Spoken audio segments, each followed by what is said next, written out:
right, good morning. It is Sunday, June 8th. Oh, microphone right here. Here we go. Welcome, everybody, to the live stream. My name is Angela Holden, and on this channel, we do front-end development. We practice HTML and CSS and vanilla JavaScript. I live in St. Paul, Minnesota. I am a software engineer and front-end developer. I've been doing this for about 12 years. And I love front end. I love the basics. I tend to avoid frameworks and libraries, although I have quite a bit of experience with Vue and Angular. But yeah, we stick mostly, like I said, to the basics. Because if you don't know the basics, what are you doing? What are you doing? You need to know the basics. So yesterday we finished working on a project that took like 5 months, albeit I took a 7-week break in there. But we got it done yesterday. And at the end of it took us 2 full days to do QA. So we did last Sunday and then yesterday. And at the end of the day, I had 4 things left over on the QA sheet that I felt like were great issues. So I set up some issues, and I honestly thought that I would end up working on those issues at maybe sometime later this summer.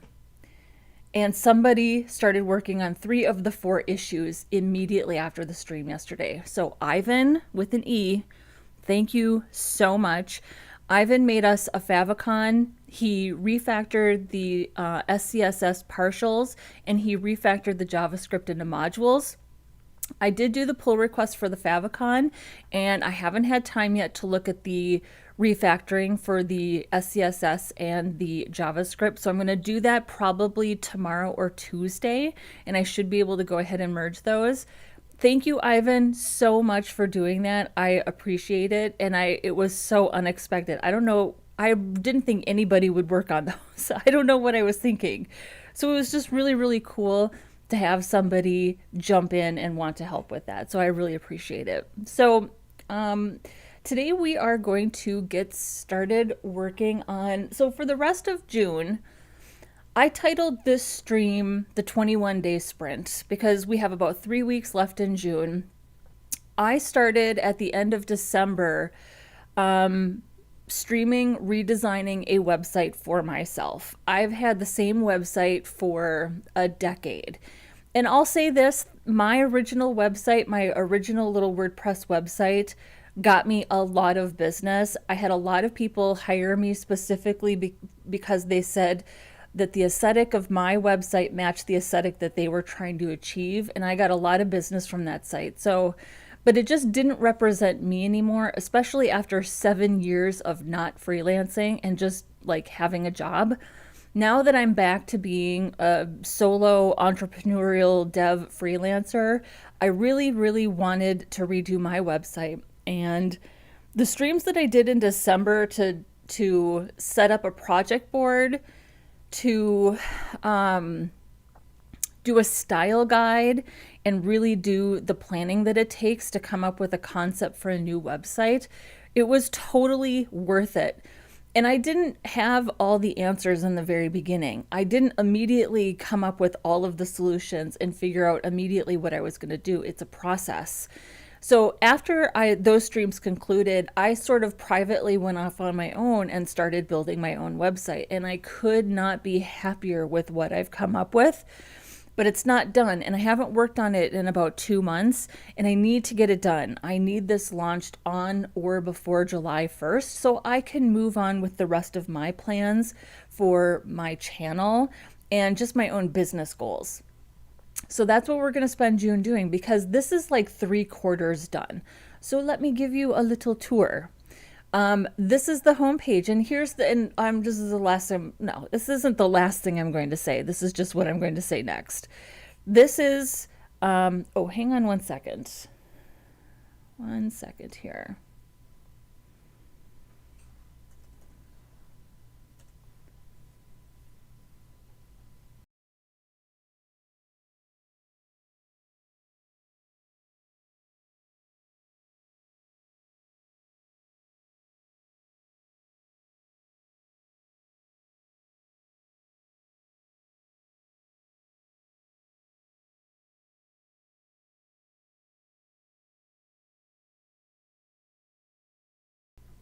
Okay, thanks for that. I just wanted to check my settings. So we have a comment in the chat. Hello, what level of JS is usually used in these kinds of websites?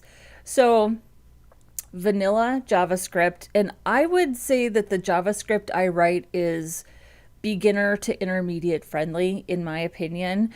Here's the thing. I am, if you've spent any time watching me in any of these streams, JavaScript is not my strength. HTML and CSS and building user interfaces and being responsive and knowing what we need to do for accessibility, those are my strengths. Writing JavaScript has always been the thing that has been the hardest for me. I classify myself as very much an intermediate JavaScript user. I have a lot of experience, particularly with Vue.js. The organization that I just left, that I was at for 7 years, we built all of our web apps in Vue. So I feel pretty confident with Vue. And I wanted, again, another point of this whole channel was to get more comfortable writing vanilla JavaScript. So I think I'm an beginner to intermediate user. A lot of the JavaScript that we do is for DOM manipulation, for like click events to add and remove classes, letting CSS do a lot of the heavy lifting. We also write quite a bit of JavaScript to assist with accessibility, so focus trapping or using the escape tree to escape key to close a modal window. So a lot of our JavaScript is to enhance accessibility, help with responsiveness, adding and removing classes. We built a slider on the last project, and that didn't take a lot of JavaScript at all. That was very straightforward. So I would say beginner to intermediate. Let me give you a little walkthrough of what we're working with for this website. Oh, and the thought that I had was, it is the purpose of the website is that it is a professional website. It is also still kind of a personal website. So it's not a place where I'm going to reveal all the details of my personal life, but I am going to like show parts of my life, right? And a huge part of my life is that I have this dog that I love and adore. Her name is Heidi. And in my opinion, she is extremely photogenic. So if I need to show parts of my life that are more personal, she's going to be a huge part of that. And I was really searching for an image for the banner. And at first I was kind of going through my library of images that I've taken in St. Paul. I live in St. Paul, Minnesota. I live just a mile outside of downtown. So I have access, I have access to this beautiful skyline, right? And it's very picturesque and scenic where I live. And I couldn't find anything that quite fit. And then I thought, just put up a picture of Heidi. She's cute AF. I love her, and she is such an important part of my life. So if you're thinking, how do I structure a website that represents me as a developer, as a software engineer? Yes, it should be professional, but think about the things that you really love, like your pets, your family, your friends, your hobbies. And I think it's absolutely okay to include those things and give people an idea of what you're like offline, because I think what we do offline does influence us online. So just a thought.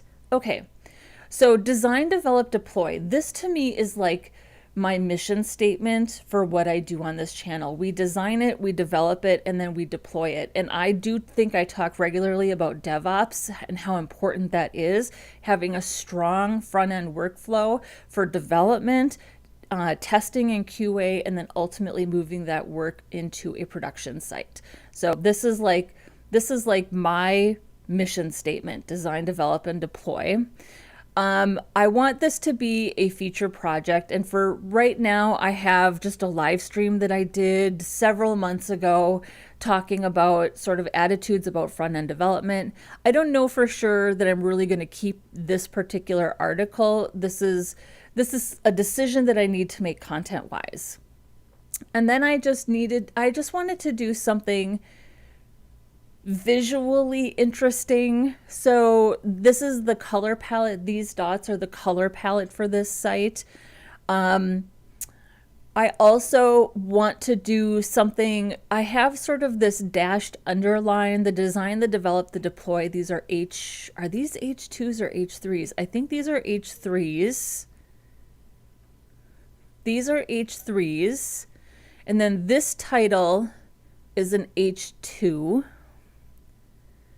And then where is our H1 for the home page is actually hidden, because design, develop, deploy isn't content that I would consider an H1 for the home page of a website. This is more of a tagline or a mission statement, and it's pretty common on the home page of a website that you have an H1 at the top of the content that's hidden, because visually it may not fit in with the design of the page. The inner pages, it's more typical to have the title of that page serve as your H1. So for me, mine is hidden with some CSS friendly, it's a CSS, an accessibility friendly way of hiding something. And my H1 is Angela J. Holden, software engineer and front-end developer. I'm going with that for now. This is not a heading of any type. And then each of the headings of these sections are H2s, and then the design, develop, deploy is H3. So strong accessibility and search engine friendly hierarchy when it comes to titles. This is a section, right now it just has dummy content, but if you followed along in the last project, I really like being able to take kind of these 3-card layouts and then on mobile make them so you're swiping left and right. I really like that. It saves space. It saves space on a mobile design where you're not just stacking everything. And I think this is common user behavior, and it's being used more and more. We have a title here that hasn't been styled yet for a dark background. So I can probably see it here. It's latest articles. So we need to style an H2 for a dark background. Just like these H3s have a dashed underline, I would like the H2s to also have some sort of border or underline or treatment. I'm happy with this section right here. Happy with how this looks. So our title is linked, but we've also got a button that we can link here. So I'm happy, really happy with this. And then we've got some metadata, the author, the date. These should all have a date time element. Oh, and I think, let's see here. Yes, these all have a date time element. Hopefully you can see this. So this is the time element with a date time attribute. So that's really important, right, for accessibility and search engine optimization. Again, we just dealt with that on the project that we finished. And then we have a separate button here. So you can either click the title or you can click the button to go to an inner page to actually read the article. A lot of designers and a lot of people in like leadership positions, like digital leadership positions, just in my experience, they really like it when the entire card is clickable. I personally don't like that, so I don't do that very often.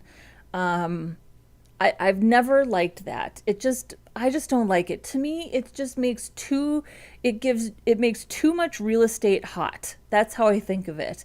Too much real estate is clickable, and I want clicks to be more targeted. So I don't know what the data is on that. If there is like data to say you should have a bigger tap target, I just don't know, but I personally don't like it. So I don't do that unless somebody specifically asks me to do it. So you're not really going to see me do that very often.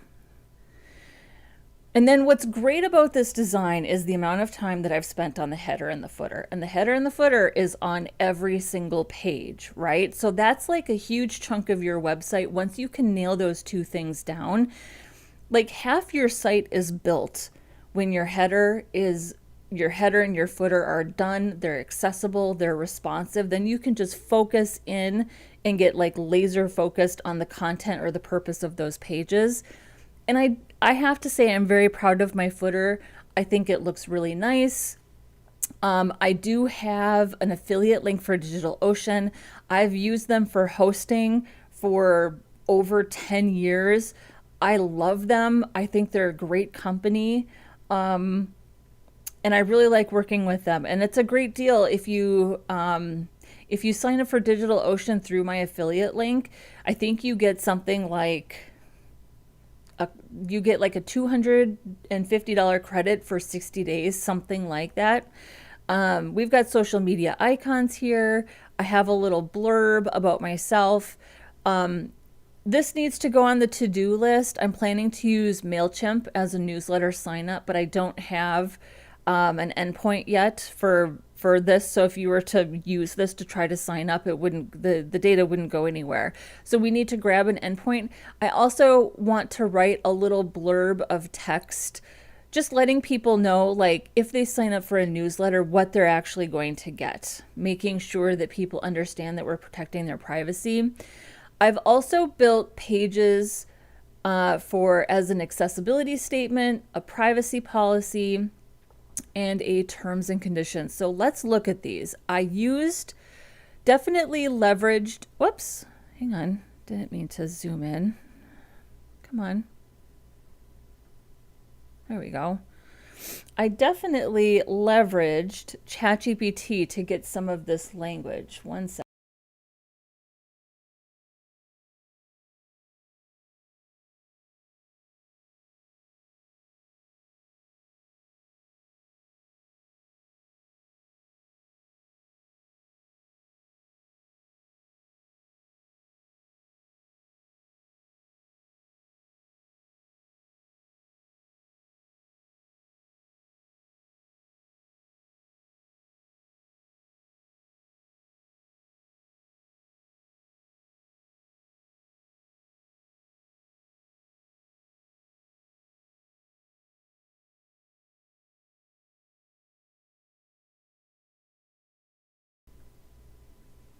All right.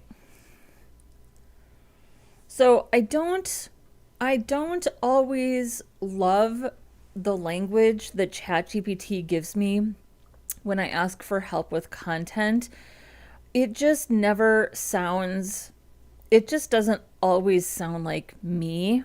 It sounds kind of markety, kind of corporate-y, but it did do a really good job when I asked it for help with an accessibility statement. So this site follows WCAG 2.1 AA guidelines as a baseline for accessibility. I'm committed to building a website that's accessible to as many people as possible, and I always try to follow best practices for color contrast, semantic HTML, and keyboard navigation. While I've worked to meet accessibility standards, some aspects of the site may not yet be fully optimized. I'm continuing to improve accessibility over time. If you experience any accessibility issues or have suggestions for improvement, please reach out through the contact form. I'm always learning and open to feedback. I thought that was really nice. And then I put an author bio or an about the developer on every page, because I believe, this is what I believe, if you're doing it right, not every person, the majority of your audience is not going to come to your site through your homepage or your about page. Hopefully the articles that you write, the blog posts that you write, those things are getting found in search. Somebody's searching for something and they're clicking on an article and they're getting brought into your site that way. And I need something about me on every inner page in order to get people to understand that there is a human behind this site. So I personally think that's really important. And I've had feedback from clients telling me that they really like that. So here's our privacy policy. I collect as little personal information as possible, just what's needed to keep in touch. If you fill out the contact form or sign up for the newsletter, your name and email address may be stored securely through my form service or email provider, and we'll talk more about that. I don't sell or share your information, and you can unsubscribe at any time. If you have any questions or concerns about your data, feel free to reach out through the contact form. I'm committed to keeping this space safe, respectful, and transparent. So I thought that was really good language for a privacy policy. Not too long. I didn't want pages and pages and pages and subsections and like numbered or lettered paragraphs with complex, ridiculous terminology. I just wanted to be straightforward about how I deal with data. So terms and conditions, and I thought this was really important because I'm starting to do work that is very open source focused. So everything I share, including tutorials, articles, PDFs, and code snippets, is offered freely and in good faith. You're welcome to use and adapt what you find, but I can't make guarantees about results or fitness for a particular purpose. Please use your best judgment when applying anything to your own projects. All content on this site is my original work unless otherwise noted. Please don't republish it without permission. Sharing links is always appreciated. If you have questions, please reach out through the contact form. And then affiliate disclosure. Some links on this site are affiliate links, like the one for DigitalOcean. If you sign up through them, I may earn a small commission at no cost to you. I only recommend what I use and love. And here's the thing. Anything I do and put out into the universe is absolutely, people can use it for personal or commercial use. I am happy to make that type of a contribution because I am a self-taught developer. And if it wasn't for the generosity of this community freely sharing their work, I wouldn't be where I am today. And I want to give that back. So, and listen, let's not be in denial about the fact that developers are some of the most highly paid people on this planet. The work we do adds a lot of value, and it's okay to be here to earn a good living for highly skilled, highly valued work. And I want to contribute to that. I want us all earning a good living and building our skills and adding value.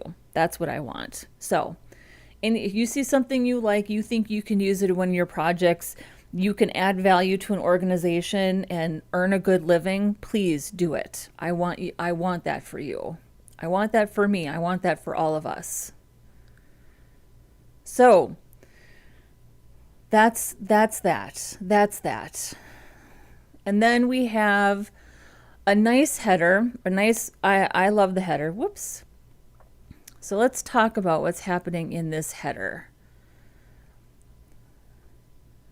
So this is an unordered list, which is how I typically structure my navigation.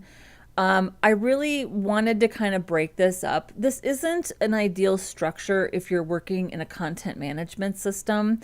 It can be a little bit fussy, but this is kind of like this is not ever going to be like a WordPress website. So I'm happy with I'm fine with the fussiness. I'm happy to do custom styles if things are a little fussy to get the exact look and feel that I wanted. And I wanted this look and feel. So I did an unordered list. I have an SVG logo in the center here that is not linked.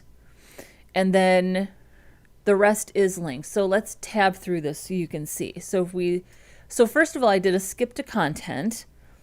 We'll talk about that too. I'm going to go past that to the navigation, and then we skip right over that center link. And the reason that works the way it does is because everything else is an anchor element.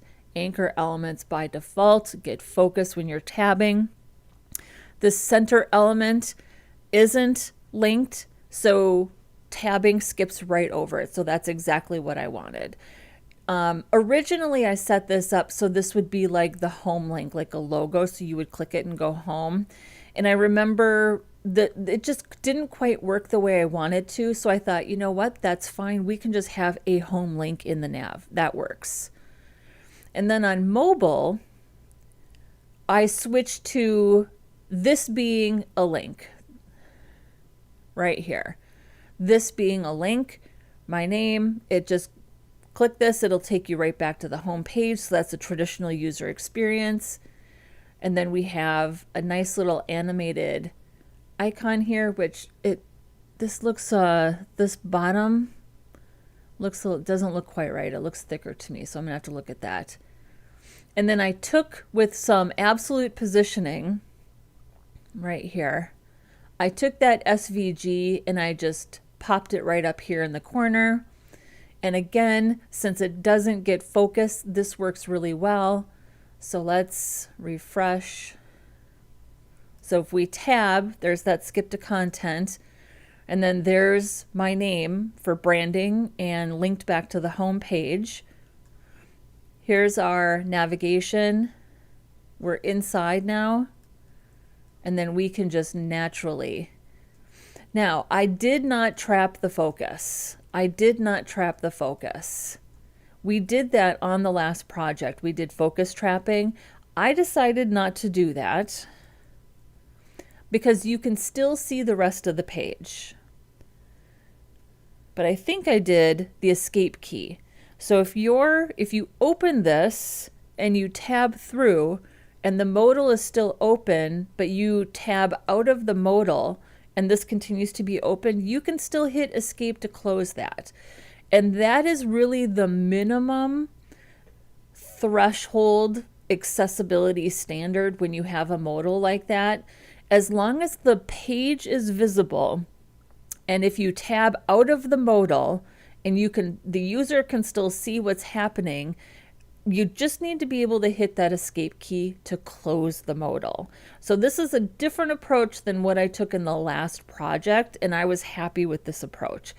I spent a long time on it. The number of times I've had to have done this at least 100 times. I mean, 12 years of building navigations and responsive navigations, and I still find it to be a process that requires a lot of thought and a lot of planning and just strategy around responsiveness and accessibility, but I'm happy to do it.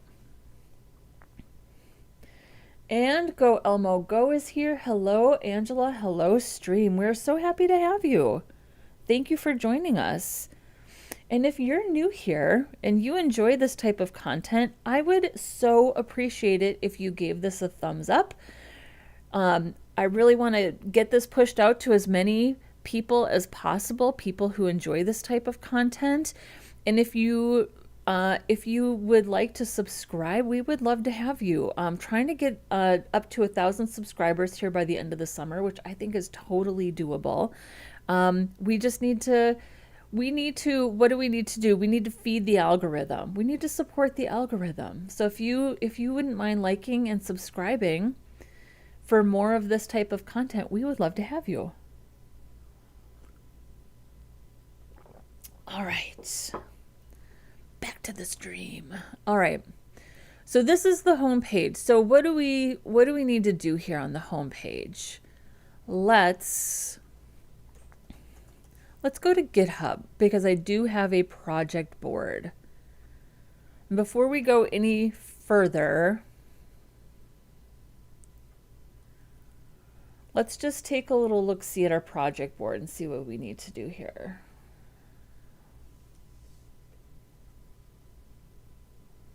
There we go. Okay, so we're a little bit, I'm using this project board for other projects, but mostly for this project. I have this other project called Fiber and Craft DB. This was actually, this was my project. I do also have a software engineering degree. I finished that program a year ago. This was my final project for that program, and it needs a little bit of attention. So this is a project board for more than one project.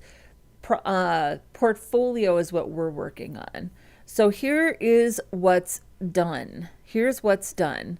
We did user stories.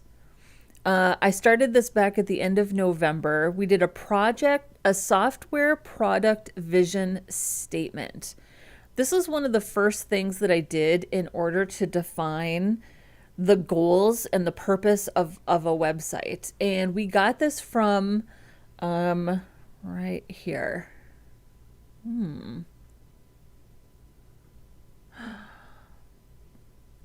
That's too bad. I don't know what that means. This was a really good blog article explaining how to write a software product vision statement. And here's the template. So who is your product for? So for target customer, who, statement of the need or opportunity, the product name is a product category that has a key benefit, a compelling reason to buy. Unlike the primary competitive alternative, our product statement of primary differentiation. So first I define what some goals are. So goal number one, I'm always open to a conversation about a position if approached. I want to increase my visibility and my personal brand in the development community. I want to demonstrate my experience through my website. So that's my goal number one. Number two, I'm doing this now with my channel and I want to leverage the YouTube API. I want to create educational content. I want to share my lived experiences, and I want to build credibility by consistently showing up and doing the work. Goal number three, I want to provide support and coaching to developers. And so here's my statement using my goals and this template. For hiring managers, recruiters, and collaborators in technology who want to partner with an experienced and thoughtful front-end developer with an eye for design and a commitment to accessibility, AngelaJHolden.com is a portfolio website that showcases my ability to design, develop, and deploy a front-end project made with HTML, CSS, and JavaScript. Unlike developers who stop at functionality, my focus is on design, accessibility, and performance. So with this statement in mind, this is how I approached building my website. And I think this is so important, especially for new developers, well, and even experienced developers. If you're building something for yourself, you have to be able to sit down and really think about what your goals are, who your audience is, and what you're really trying to do, and why you're better than your competition. It's an important part. This is an important part of marketing yourself. So I would encourage everybody to do this. And I'm really sorry that this link isn't working because this is a great article, but this is the template. This is the template we used. And then I wrote user stories. So let's just take a look at a user story really quick.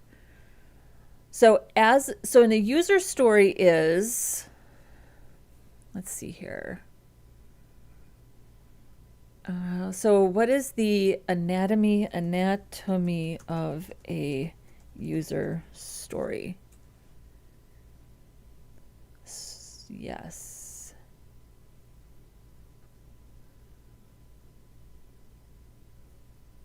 This is too long. Give me something easier. Summary. A user story is an informal, general explanation of a software feature written from the perspective of the end user. Its purpose is to articulate how a software feature will provide value to the customer. It's tempting to think that user stories are, simply put, software system requirements, but they're not. A key component of agile software development is putting people first, and a user story puts end users at the center of the conversation. These stories use non-technical language to provide context for the development team and their efforts. After reading a user story, the team knows why they are building, what they're building, and what value it creates. User stories are one of the core components of an agile program. They help provide a user-focused framework for daily work, which drives collaboration, creativity, and a better product overall. So let's get down to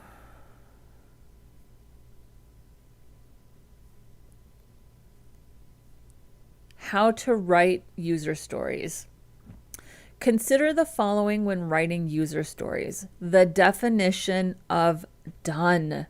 I cannot stress this enough. Make sure that when you're creating tasks, you are creating a task where you know what it means to be done with the task. The story is generally done when the user can complete the outlined task, but make sure to define what that is. Outline subtasks or tasks. Decide which specific steps need to be completed and who is responsible for each of them.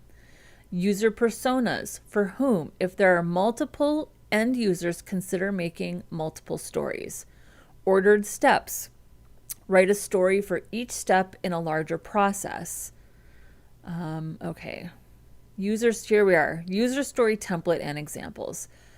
User stories are often expressed in a simple sentence structured as follows. As a persona, I want to so that. As a persona, who are we building this for? We're not just after a job title, we're after the persona of the person. Max. Our team should have a shared understanding of who Max is. We've hopefully interviewed plenty of Maxes. We understand how that person works, how they think, and what they feel. We have empathy for Max. Wants to. Here we're describing their intent, not the features they use. What is it they're actually trying to achieve? This statement should be implementation free. If you're describing any part of the UI and not what the user goal is, you're missing the point. I think this is so important. If you're describing any part of the UI and not what the user goal is, you're missing the point. So that, how does their immediate desire to do something fit into their bigger picture? What's the overall benefit they're trying to achieve? What is the big problem that needs solving? So, as Max, I want to invite my friends so we can enjoy this service together. As Sasha, I want to organize my work so I can feel more in control. As a manager, I want to be able to understand my colleagues' progress so I can better report our successive failures. This structure is not required, but it is helpful for defining done. When that persona can capture their desired value, then the story is complete. We encourage teams to define their own structure and then stick to it. Okay, so this gives you an idea of what a user story actually is. So let's go back to... So here was a user story that I wrote for connecting with my users. As a collaborator, I want to connect on social media and GitHub so I can follow you in a friendly and professional capacity. And really what this is about me providing social media links as a part of my site and clarifying why that's important and which social media I'm going to share. So this is a good example of a user story. Let's see if I have another one. User story template. Oh, okay, here's our here's our template. And look, this is I think this is actually project management user stories. Yes. That was the link. So look, that I googled that and there it is. Do I have any more user? Yes, I do. So here was a user story that I wrote to describe my current duties. And I wrote this while I was still at St. Thomas. So as a hiring manager, I want to understand your current responsibilities so I can understand if they fit into the position I'm hiring for. So the persona is a hiring manager. Let's look at our template. Persona, want to, so that. As a hiring manager, I want to understand your current responsibilities so that I can understand if they fit into the position I'm hiring for. So that means I want to include my current position at St. Thomas and my current duties. It includes an aesthetic photo of campus. It will not include past employment because it's not a complete resume. And then this is where I started outlining my key responsibilities. And this is a part of my about page, which is kind of a mess right now. This is the page that needs the most work. But this is what I ended up doing right here, and clearly we need to do some styling. So let's let's get this a little bit organized. So current duties, I would say that this is done. I would say this is done.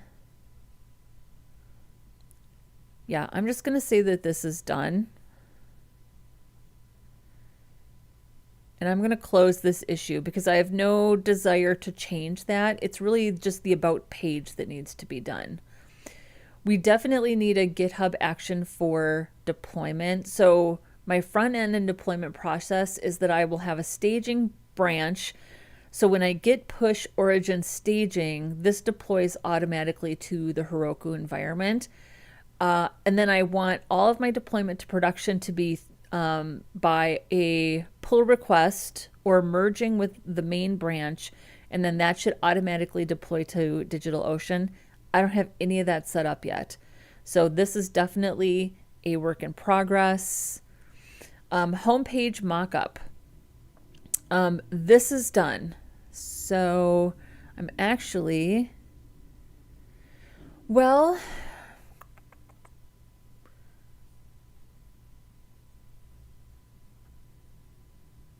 actually, this is a, I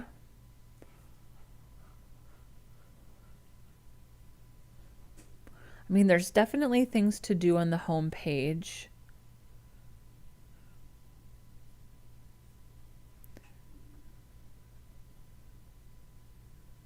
Create a sub issue, add an existing issue. I feel like if we create a sub issue,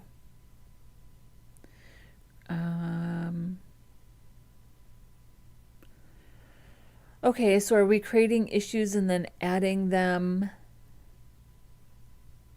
Okay, I guess we can do that. We're creating issues and then adding them to the project board as tasks. Okay, we can do that. So let's go top to bottom. What do we need to do? So the header and the footer are done. I'm happy with those. The first thing I want to do is I want to change how this image looks on mobile. Right now, it's right up against the bottom of the container, no space on the left and right. And I want to preserve this treatment with this outline and the fig caption. So that's the first thing that I want to do. So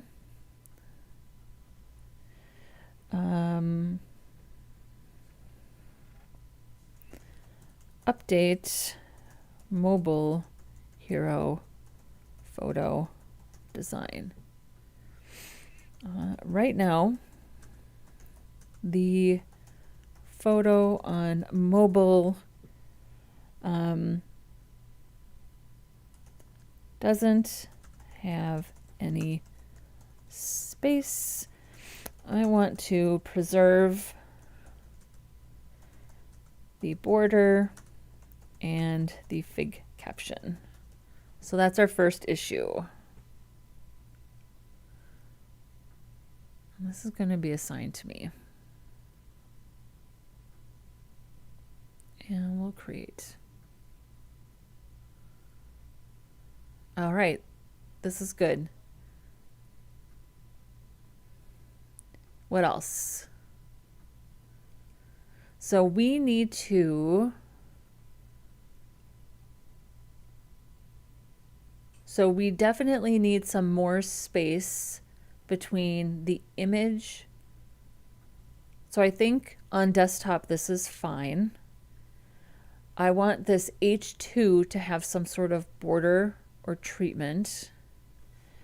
So we'll say section H2s need a border. I'd like a dashed or dotted border. I'll assign this to myself.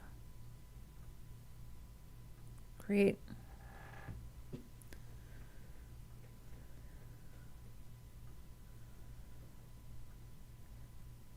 We need space in between the image and the H3 H3. So this should be an H3. Yes. Need space between the image and H3. The section with the featured, what is this? Featured project needs space after the image on mobile.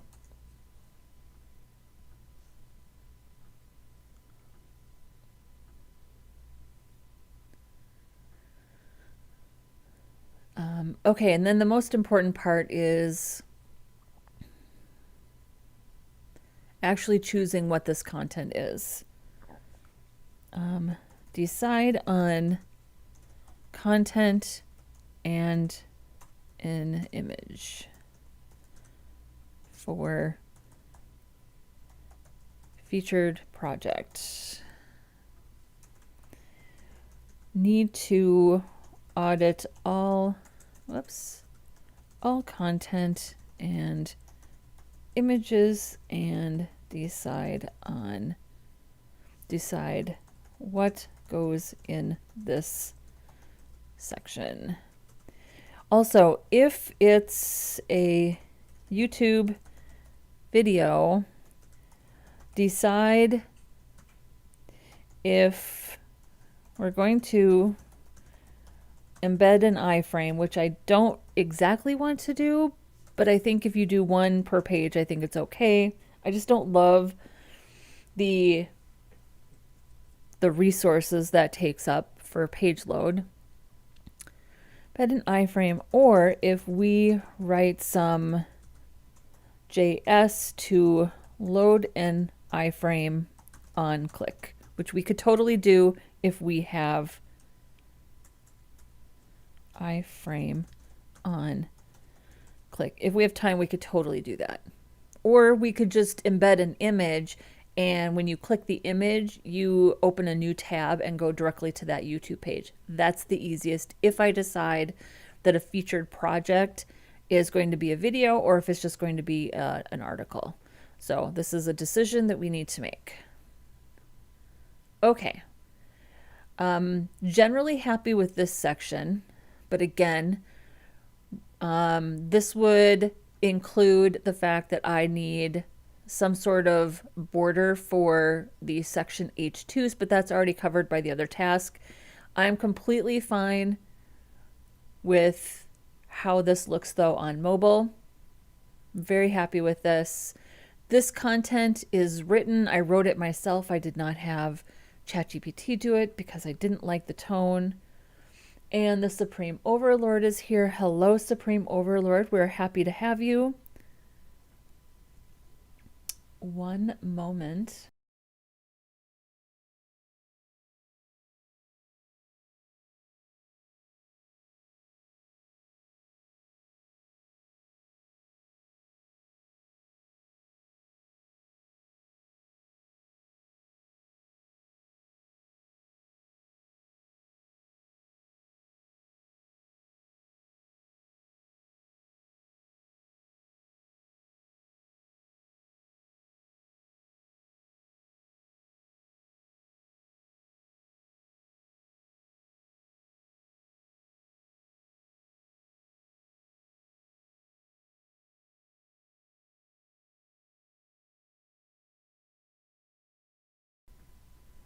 All right.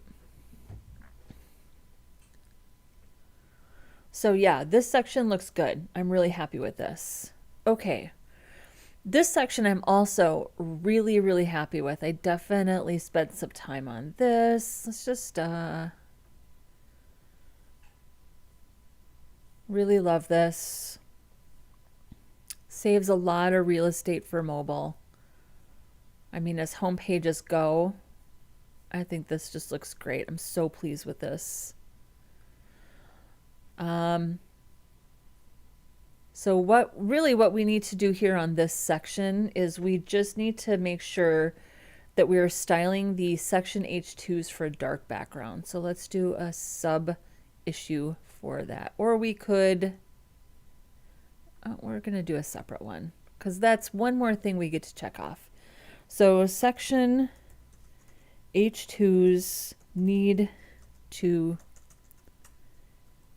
be styled for a dark background.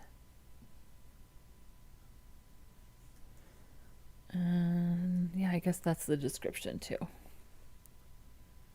We'll say on desktop and mobile.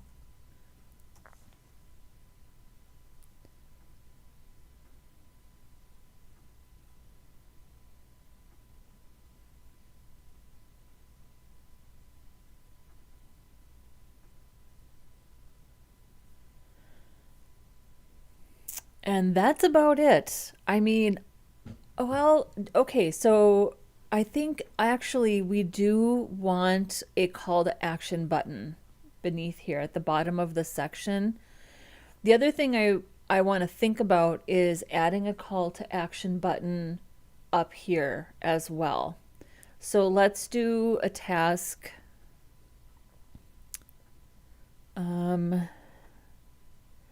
Just gonna say, think about CTAs for the hero and the latest articles. CTA for hero. What does it link to? What does it link to? Does it open a new tab, or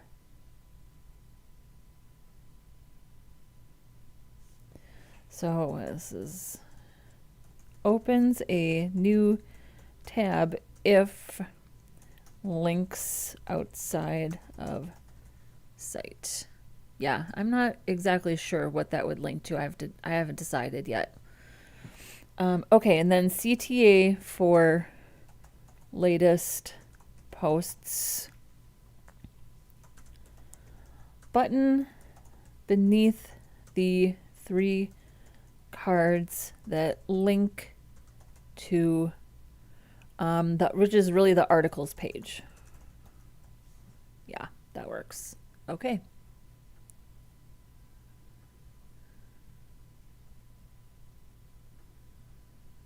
I think that's okay to make that one task. Okay, and I do have one thing for the navigation, but I don't think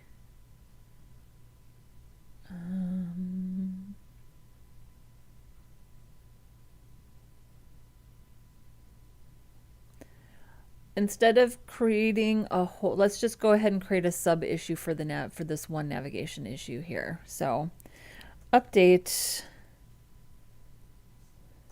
nav to include YouTube channel. So right now, so replace practice layouts with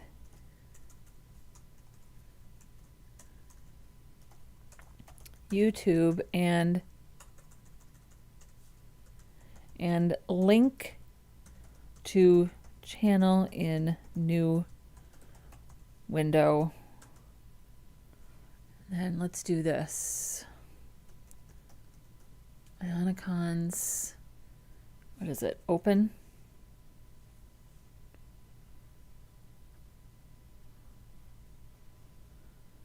Let's go ahead and just save this now. This is in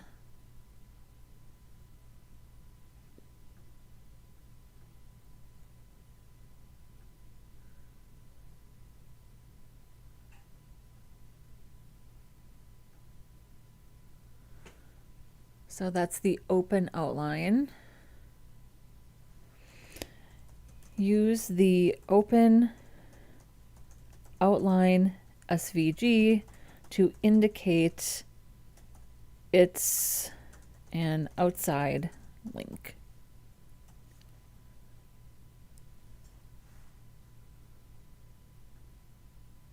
That is the only change that I want to make to the navigation.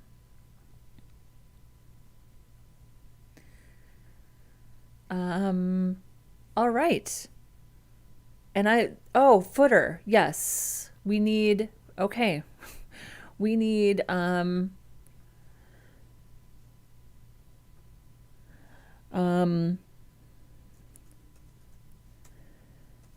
footer subscribe needs endpoint. We need the MailChimp endpoint for the footer subscription form.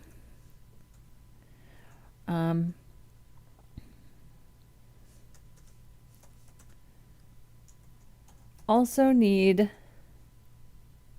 short text, 1 or 2 sentences explaining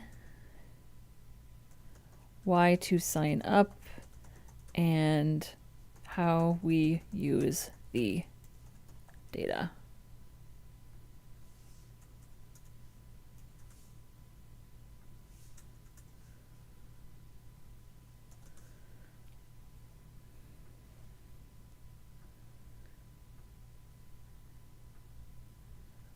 But those are, I mean, structurally, my header and my footer, chef's kiss. Love how they look. Responsive, accessible. Look at this footer. It's beautiful. It's gorgeous. I was so pleased with myself the day I worked on this footer. So pleased with myself. Same with the header. I love a good header and footer. Okay, so that's the home page. That's the home page. Can we add a little description here? We'll just say tasks for the home page, including the header and footer.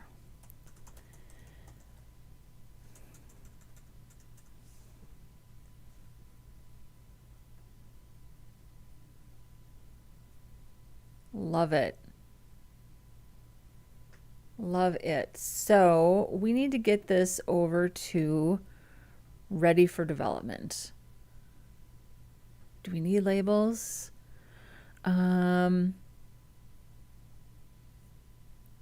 Bug, documentation, duplicate, enhancement, good first issue, help wanted, invalid, question, won't fix. None of these edit labels. Let's add a label for ourselves. New label. Here's the label. Task. Description. I'm going to say QA task. QA task for Angela. Yeah, I guess that's it.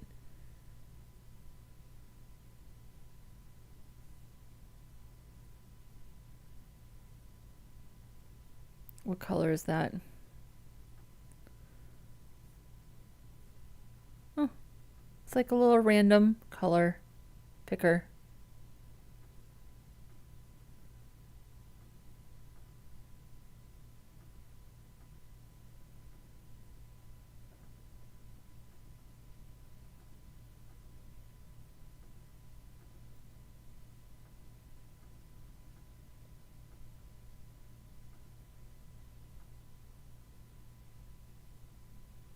Okay, we'll go with that. Create label.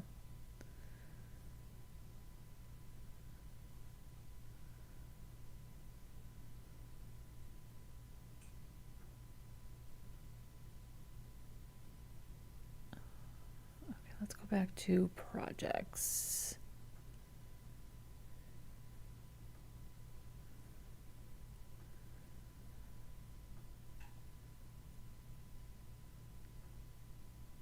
there. Priority.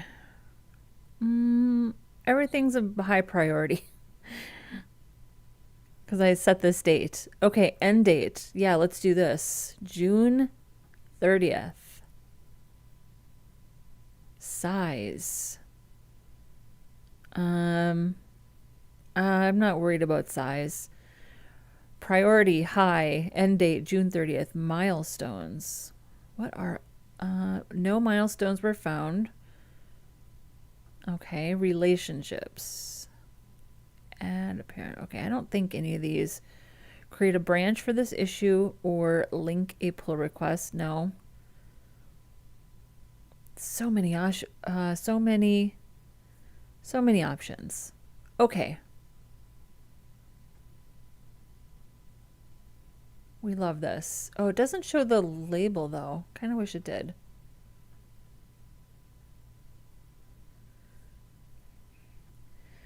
Everything's high priority, which means, so it just, when you make everything high priority, it just neutralizes the fact that it's a high priority, but that's what I'm going to do, I guess. I always love seeing the paragraph respond to the changing of the page width. It's satisfying. I love responsive formatting. Totally agree.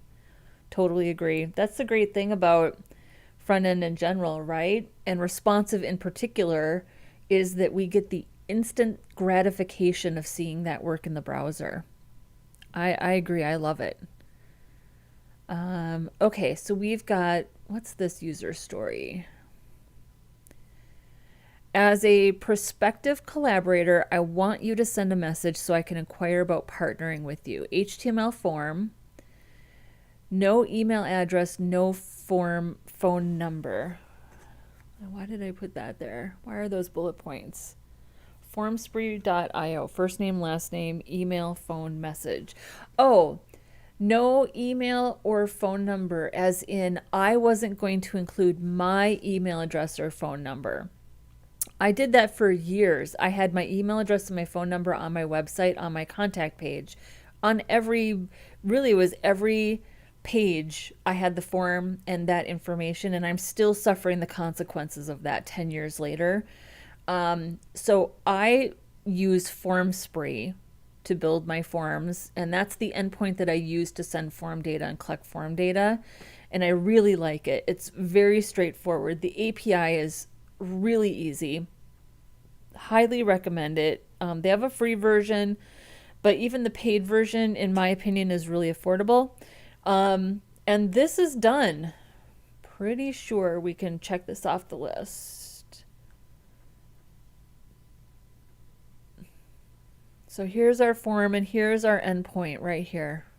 Formspree. Here's our Formspree endpoint. So that is done.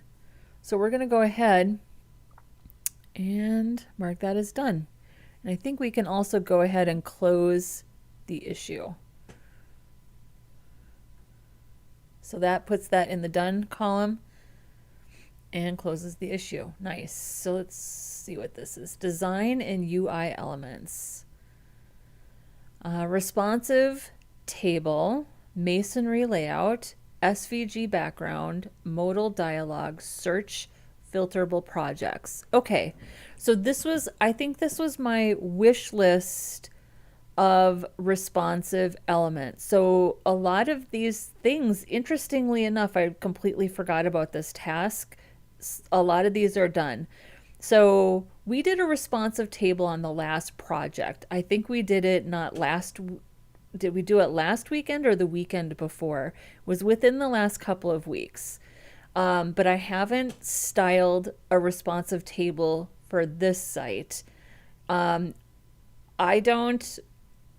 Considering how much of this site I've built out, I can't think of a reason why I need one right now. So I don't know if I'm going to prioritize this, but we could definitely create this as a task and put it in the backlog. Masonry layout is done. So let's take a look at that. This is the articles page. And if you don't think that I am absolutely in love with this, I am. So, and this is all dummy data. This is not actual content. And we have an on-scroll animation. This is the Pinterest style masonry layout that I have been lusting after for 15 years. Plus we have a Java, just a vanilla JavaScript filter.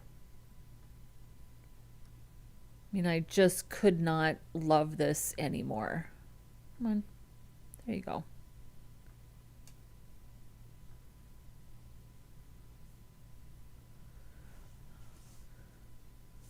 There we go. I just love it so much. I'm gonna do a tutorial on how I built this. It's shockingly easy. And here's the thing though about masonry layouts. If you're using CSS to build a masonry layout, the content is arranged in columns. So if you are posting blog content or you have content that is very timely and you need the newest information first, this may not work for you because, and I put the number. So there are 29 items in this. Title 29, it's a last in, first out, descending order organization. So this is title 29 and title number 1 is way down here in the far right hand corner. So as you add content, it's being arranged in columns. So title 29 goes down to title 22. Title 22, even though this is in like the top 7 of your articles, it's at the bottom of the page because masonry layouts are arranged in columns. That's why I put in the filter. So it was easy to organize by a topic or a category or taxonomy of some type. If you are relying on blog content where everything's at the top of the page or arranged in rows, this won't really work for you. I feel like my content or my blog posts, my articles will be a little more evergreen. They're not going to rely on a date or a time. And I was happy with the filtering that I built. So I was okay with this because it was a look and feel that I really, really wanted. Yeah, so masonry is done. SVG background, this is so interesting. I completely forgot that I even put that there. So there is a project page, and these are going to be the projects that I work on from YouTube. I've decided that I'm not going to put any of my client work on my personal website, that I want my personal website to reflect only open source work and not the private client work that I'm doing. Not that my clients are a secret, but that this is just the strategy I've chosen. And so this is the SVG that I have here as a background, and I'm still not sure about it. So it's definitely a background treatment. I'm actually thinking about taking this, it's just an AJH, my initials, and moving it more down to the lower right corner. So we might play with this a little bit. Now this page is also done. Of course, this is dummy content, but this page is done, and it does do the traditional stacking for mobile, which there's nothing wrong with that. Despite everything that I've been saying about my other pages, there's nothing wrong with that. So code-wise, this page is done. The projects do not have inner pages. It's not like the articles where if you click the title, you're going to go to it's going to open an inner page with this article on the site. The projects only link out. So the choices are that you can link to a demo site, which I think I have this linked. I think this one is linked. So this is the modal window project that we did. You could also link directly to the GitHub repository, modal window, or you can link to the, I think this just links to YouTube. So it doesn't ideally this is going to link to the playlist because it's of course not one video. So that's the plan here. And then the title is the title of the YouTube playlist.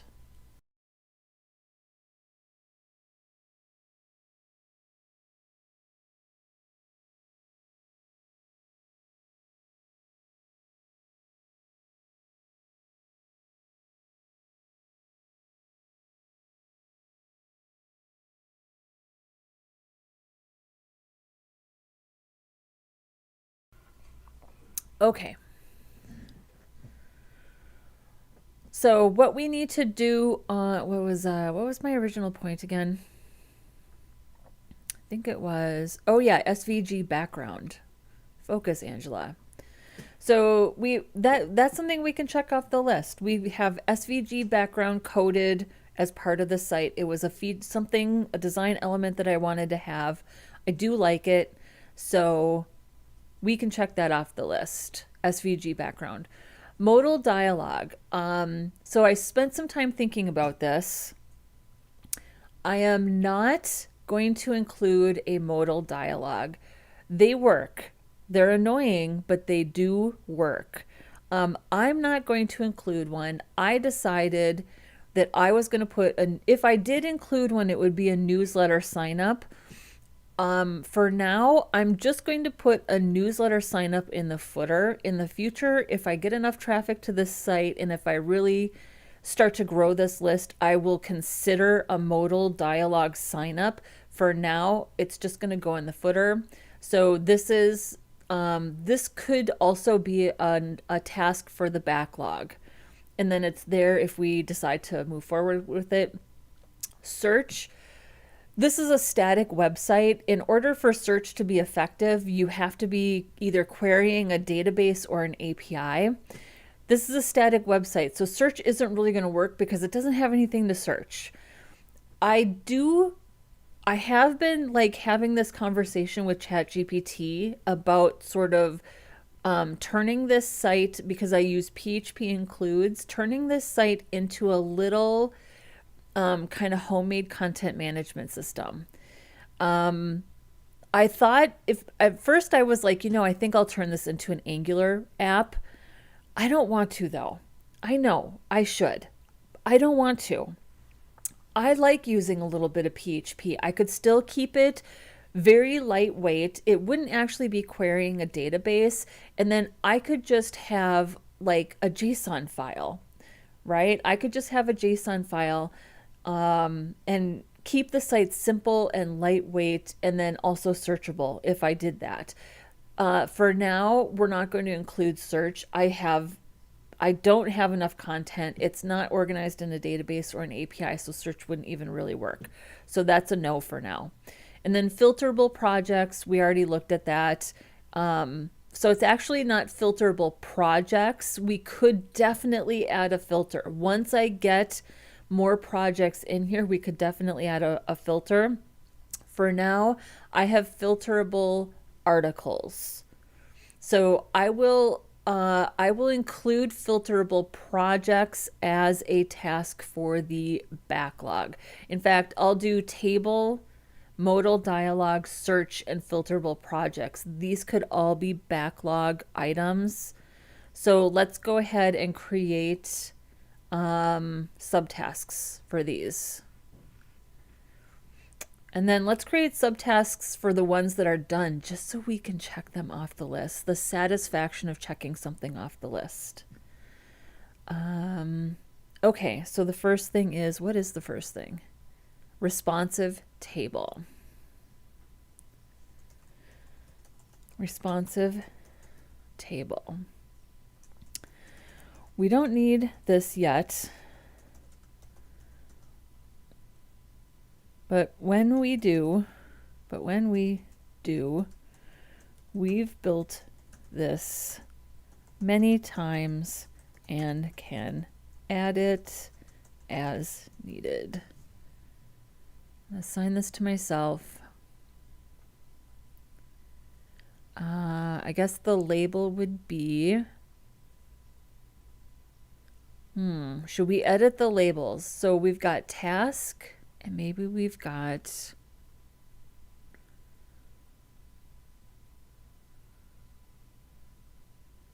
new feature or request.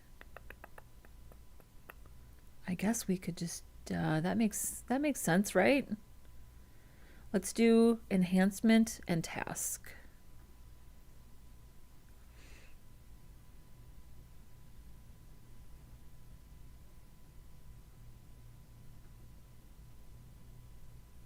And these are all going to be backlog items. Okay, masonry layout, that's done.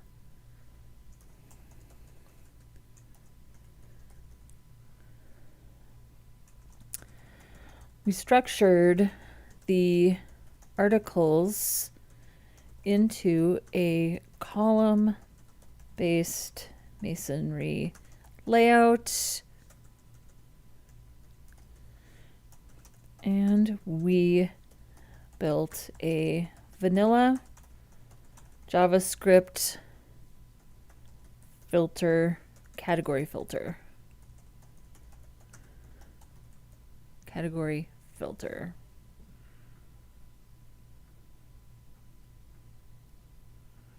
I'm just going to say this was a task. And I'm going to create this. And then we will go through and mark some of these as done when we're done with the list. Okay, SVG background.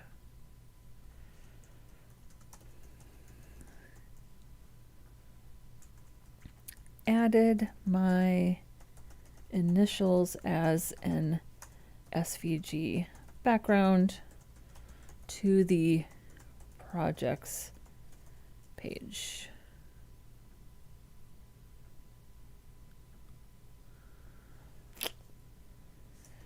Not sure if I love the position. May move it to the lower right-hand corner.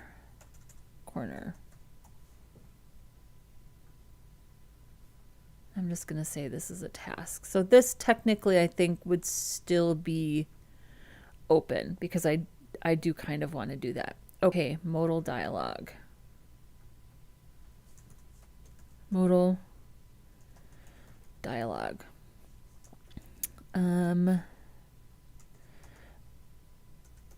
For now, I've decided to keep a newsletter sign up form in the footer. If the site gains more traffic, I'll create a modal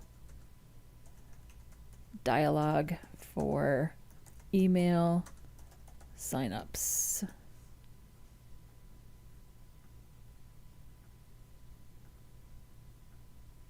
And then this would just be a task. And I guess an enhancement.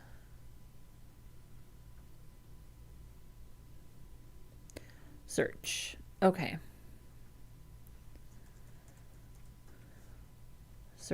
Search form. This is a static website.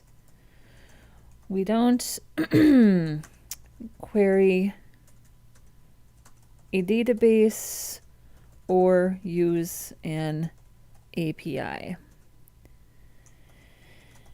If I decide to build this out, I'll either turn it into an Angular app,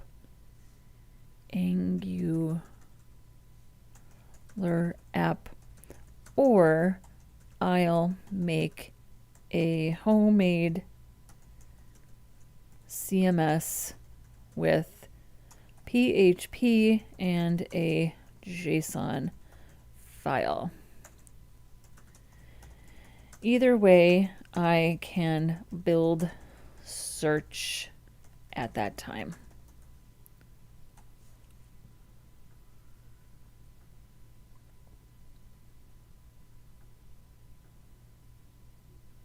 So this would be a task and an enhancement, I guess. Yes.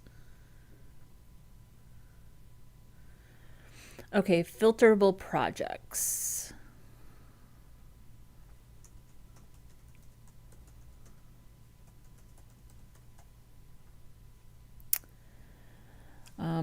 Right now,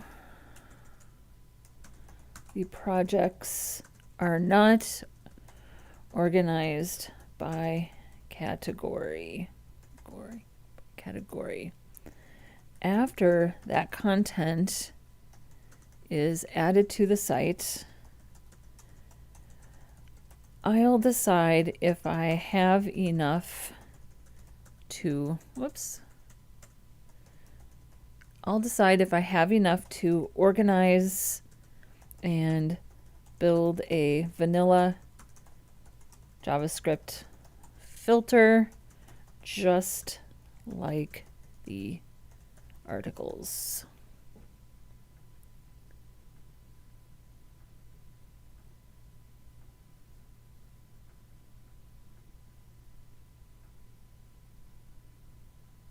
All right.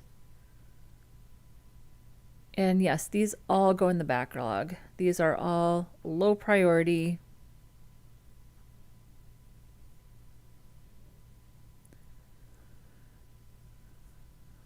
I'm just going to do tasks.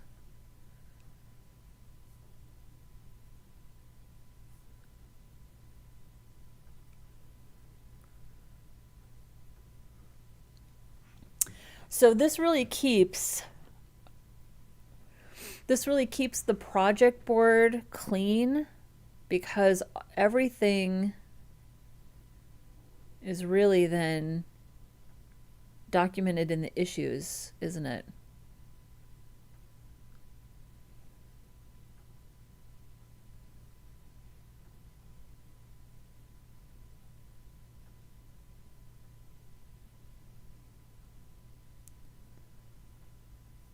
So this we can say is done.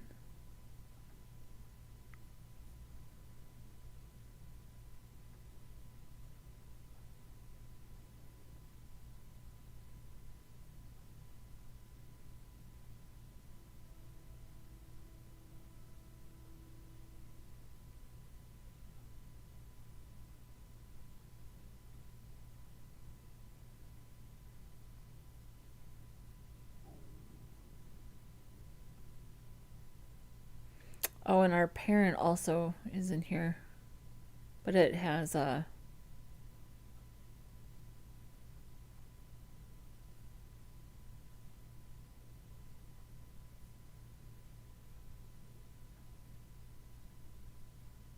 and then this is checked off.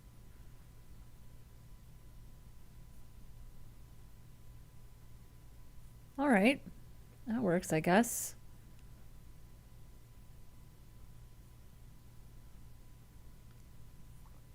I mean, this is good. I was sort of looking forward to moving things through the board, but this is fine. This is fine. So we've done a good, so we've identified the things that need to be done. We've done some things for the backlog. We did some things that were really specific to the home page. So now let's take a different approach. Let's just create cards that are purely for moving through the board.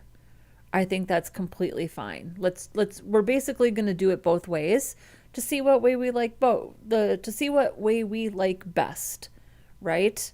That's what this is all about. It's using these tools and seeing what works. I don't think there's a right or a wrong way to do it. Artie and Trees is here. Hi, nice to see you again. It is nice to see you too. Thank you for joining us. We are happy to have you. And this is a good time to remind people that if you enjoy this content, go ahead and hit that thumbs up. Helps us push that out, helps us push the live stream and the video out to other developers who might enjoy this type of content. If you're new here and you want to you want to get you want to be part of the, I guess, part of the family, for lack of a better term, and you would like to subscribe, we'd love to have you as a subscriber as well. I really want to get the channel up to 1,000 subscribers here by summertime. I think that's totally doable. And yeah, continue to create content here. I love doing this. So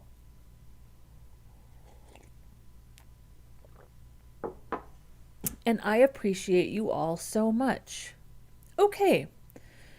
So we've done a really good job here of starting to document things. Okay, so the page that needs the most work is the About Me page.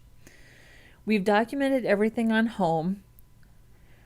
The Contact Me page, done.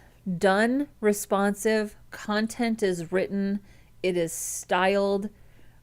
We should have an endpoint here for our form. Let's double check. Here's our form. Yes, here's our endpoint. We are responsive. We are styled. Love it. Love, love, love it. The articles page. So this page is done and styled, right? Here's our mobile design. Here's our buttons. Our filter works. I'm very happy with, I got very intentional when it came to styling, and I'm really, really pleased. I didn't, again, just want to stack everything up because that's just going to make the page so stinking long. So I was pretty happy with what I came up with here. But here's what we need to do. We need to actually get real content in here. And I was debating a lot on, like, should I do this as part of the stream? Should I do all this work with content and images as part of the stream? And I think I should, because I do think that front-end developers need to be aware of how their work is going to be used. And if you're building a website for yourself, you need to spend some time sourcing images and actually creating content. Otherwise, what is the point of the website, right? So let's do a task. We're going to stick it in our backlog. Add item right here. Content and images for articles.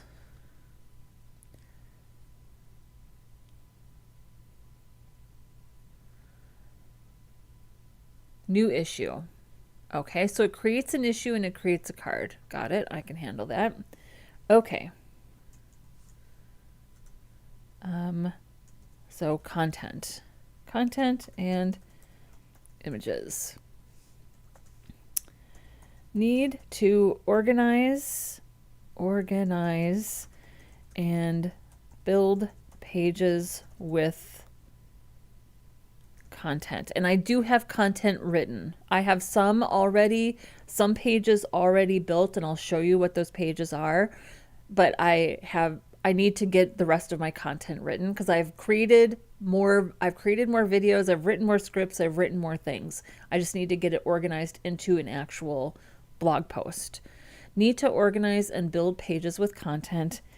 Need to source images on Unsplash.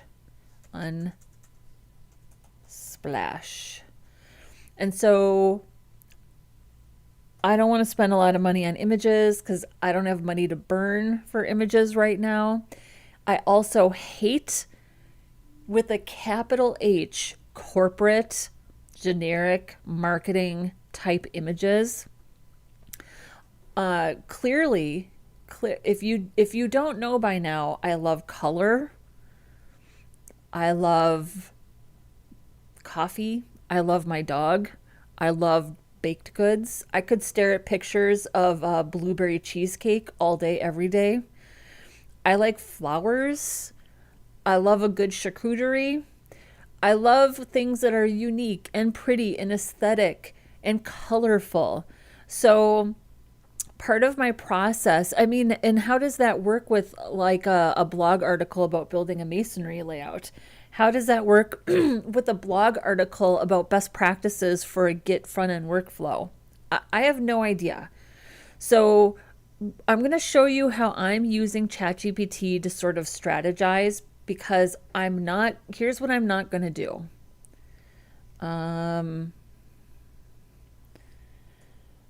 5 things right here. I'm not going to do, let's see here. Here we go. Caution. I'm not going to do the generic caution, right?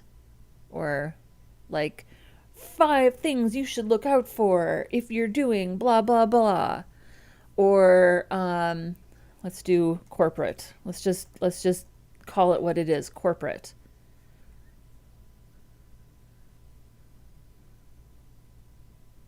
How boring is this? Gosh, no offense to the person who took this photo. I'm not doing this. I won't do it. I refuse to do it. It's not me. It's not authentic. I can't. I won't do it. I'm not going to do right here. I'm not going to do stuff like this. Not happening. So I want to get creative and colorful. And we're going to do some image sourcing. And here's the thing. There's so many beautiful photos here baked. Let's just do cake. Who doesn't love a piece of cake? Come on. Cake fixes everything. I think I actually have this picture somewhere. So I want to find things that are colorful and fun and playful and aesthetic. So we're going to use Unsplash, and we're going to look for fun pictures that are representative of me and are very loosely, adjacently related to the content, because I don't think people actually give a shit about the photos. As long as they're pretty, they're there for the content. So, and you'll never convince me that some corporate photo is what makes or breaks a blog article. I just don't believe that. So we need to source images on Unsplash. We need to organize and build pages with content. And that's about it. So we're going to probably end up spending the better part of an entire stream doing that. And I think that's really important. And this is just a good old-fashioned task.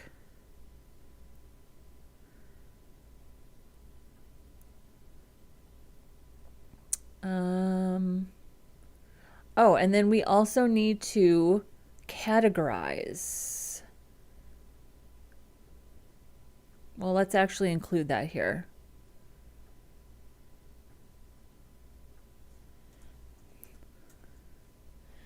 Content needs to be categorized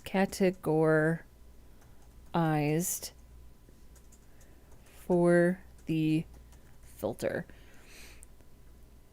And this leads me actually to another task that I think should be separate. Audit the article categories.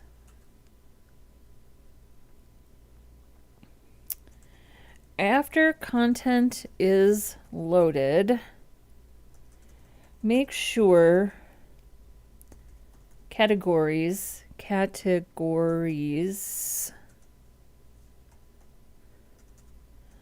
are still relevant.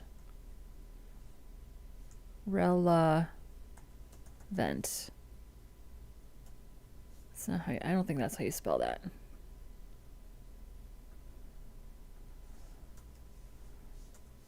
Relevant. No. There we go. Relevant. So current categories. The current categories are free PDFs, lifestyle, tips and advice, tutorials. Free PDFs, lifestyle, tips and tutorials.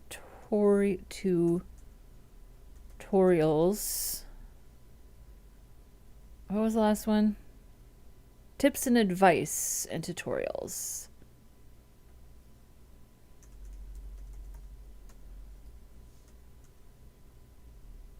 Yeah.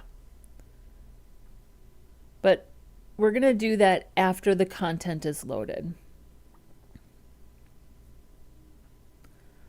This is a task. All right. I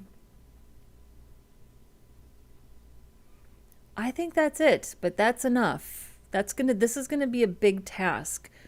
I think that this is gonna take, for sure, one entire stream, possibly a weekend. And we basically need to do the same thing for our projects. Can I just duplicate this one? Open, copy, link, move. Copy the link in project, copy link. I wish I could duplicate this. Okay. That's fine. So really it's screenshots for projects. Screenshots and links.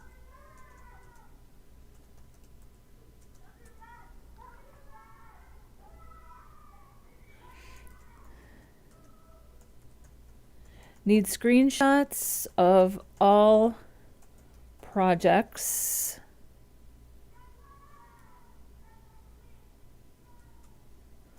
We need link to dev staging on Heroku.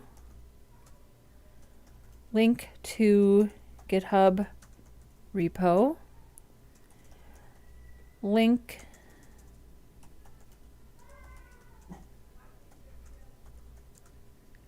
to YouTube playlist.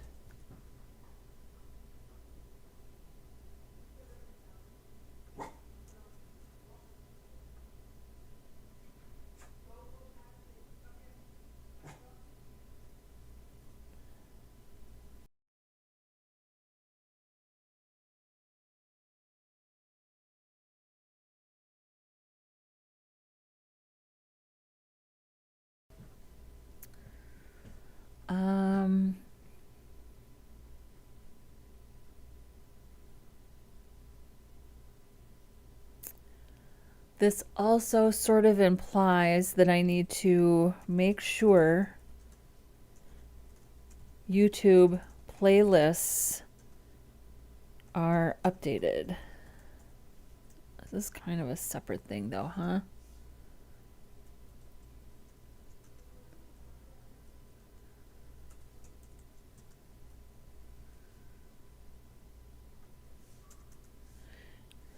So make sure the YouTube playlists are updated. Have a title. Have a description.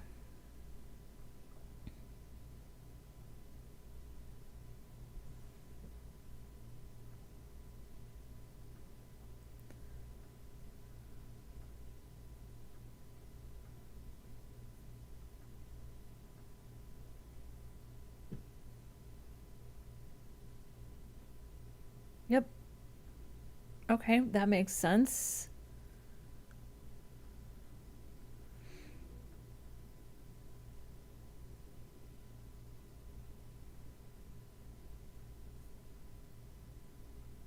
What else do we need? I already did the header and the footer tasks. I mean, this is well, okay, then we need to do the about page. Where are we at here? We're doing pretty good. We're not even at 2 hours, so we're doing good here. So I'm saving the best for last.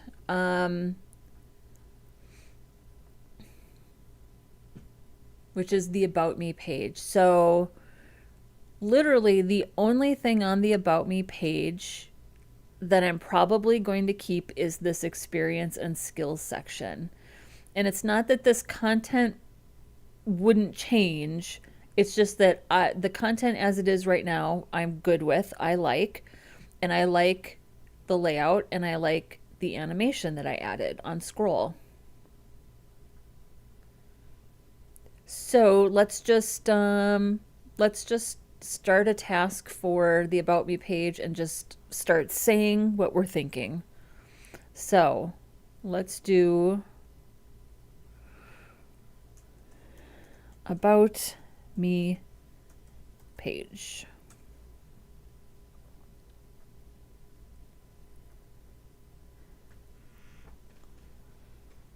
So let's start with, and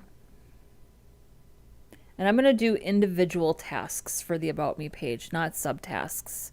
I think I prefer individual tasks and not subtasks, so I'm glad I've had the experience of creating both now. Need to brainstorm hero/header ideas.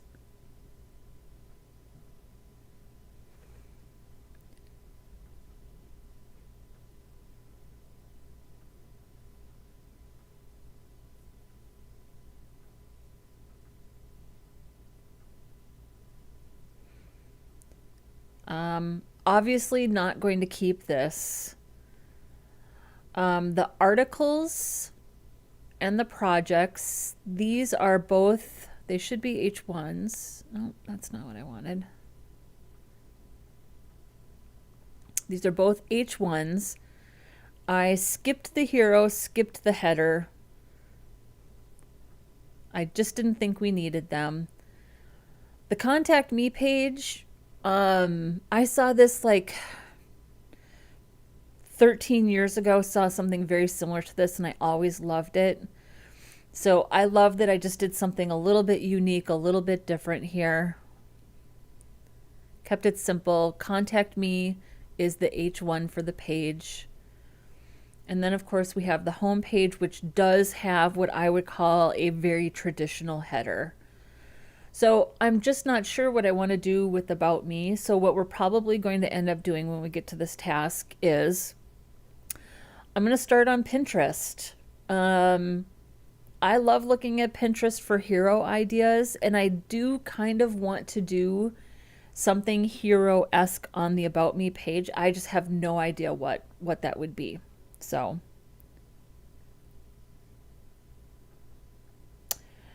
and we have a question. Have you ever abbreviated the min or max width in a media query? Like writing media screen and 600 pixels less than or equal to width less than or equal to 960 pixels instead of writing min width 600 and max width 960. Yes, but not exactly the way that you are writing it here. Hang on. I'm going to show you. I can show you an example of the way I literally did this last week. And it just honestly depends on the use case. Hang on. I will show you. I will show you how I did this.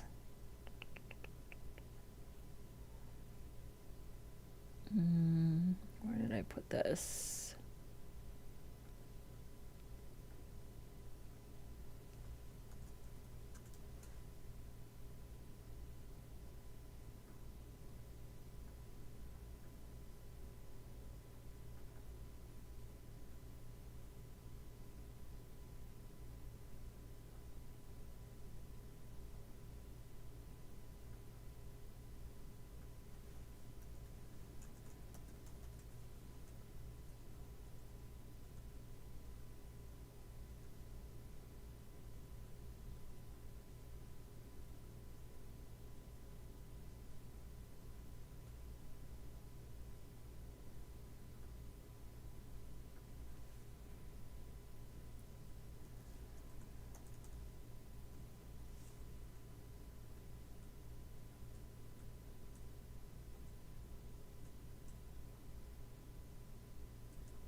I'm trying to think, where did I put that?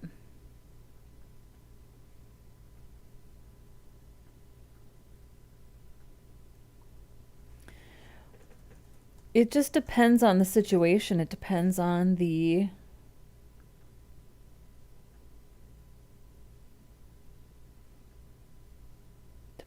layout.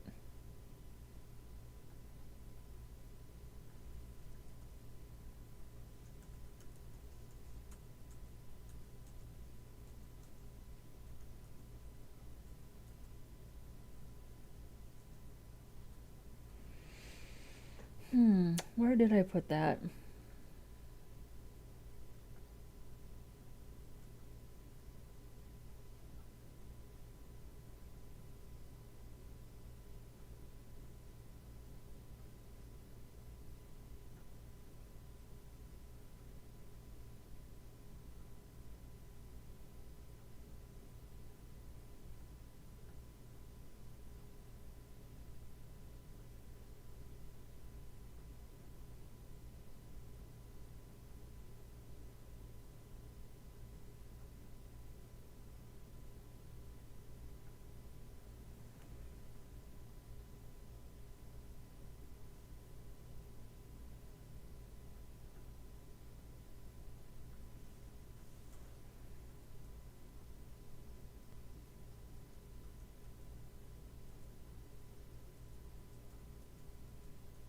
Oh, you know what? I ended up removing it because I redid part of the layout.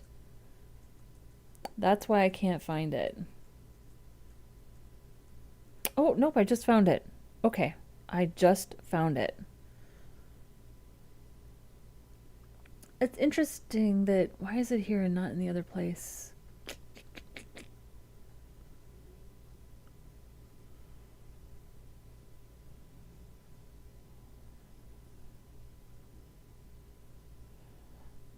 So,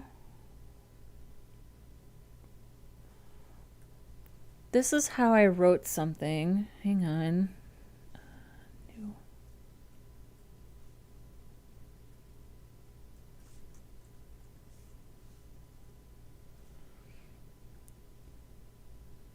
I can't really show the project because it's client work, but I can show you just the thing itself.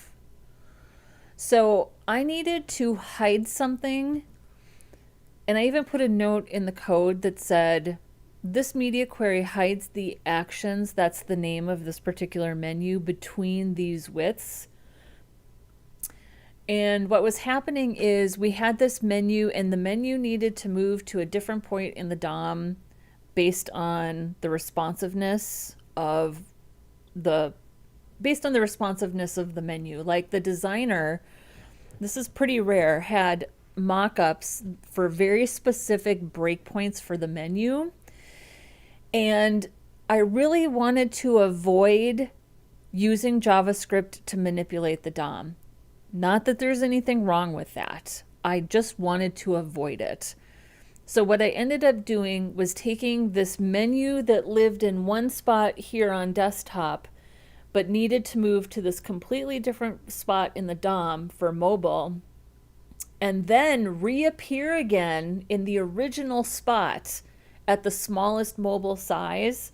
Rather than writing JavaScript that moved it around, I was like, you know what? I'm just going to make a copy of this menu. It's going to live in two places, and then we can use a media query to either display block or display none based on the breakpoint. Because the designer did me the courtesy of being really explicit with the breakpoints, which quite frankly would normally annoy me because I would be like, mind your business, I know what I'm doing. But in this case, I was like, oh, actually, thank you for letting me know what these breakpoints are. That like actually really helps me a lot. And so what I ended up having to do was write this media query to be very specific in these breakpoints. For the most part, all of the media queries on this particular site are min width. And what that means is that the CSS is literally mobile first, and that your min width media queries are for all of the desktop styles. So that is quite literally a mobile first website. And this is what I ended up needing to do between these two very specific breakpoints of display none. And then I was able to easily show or hide the navigation based on the breakpoint. So I hope that makes sense. So I'm not doing exactly what it is that you specified here in your comment, but I think this is pretty close. So I think your original question was, have you ever abbreviated the min or max width in a media query? Let me know if this answers your question. I wouldn't say that I've done this many times, but I've done it a few times. The sites I work on tend to be either min width, which I would call min width a mobile first site, because quite literally the default styles are for a mobile, and then your media queries are the styles specific to desktop, or the way I sort of was taught and have always originally done it, and how I tend to do it even in my live streams, is max width, where the default styles are desktop and all of the media queries are for mobile. And then, I would call this like an edge case. In my opinion, this is like an edge case. Yeah, so if this doesn't answer your question, let me know. Let me know.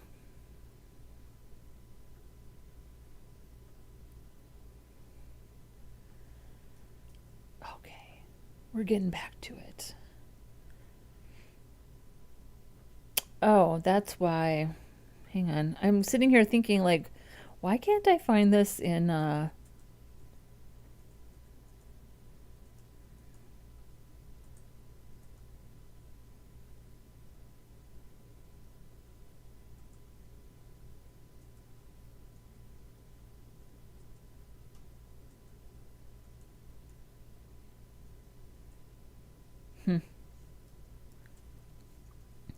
to take a look at that tomorrow. I will have to take a look at that tomorrow. I have some questions. I have some questions for something I did last week that don't make sense. So, but that's okay. Okay. Where were we?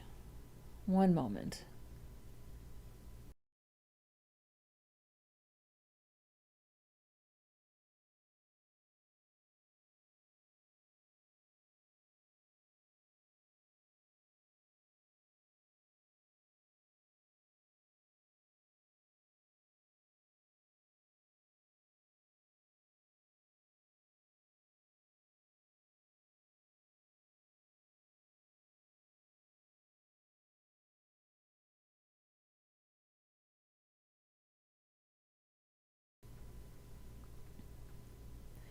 All right. So I think that we did. It does shorten the writing time quite a bit. So what I think is more important than shortening the writing time is just what you're able to achieve with that type of a media query. So I think that it's interesting that you're thinking about it in those terms. I don't worry about whether or not something is too long. I just want the result. That's just me. That is just me. I just want the result. That is my priority. Can I do the thing that I need to do?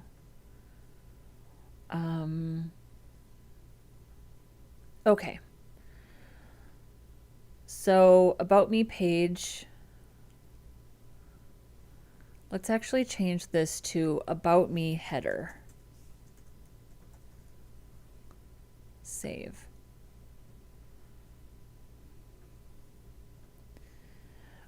I like this section. We need to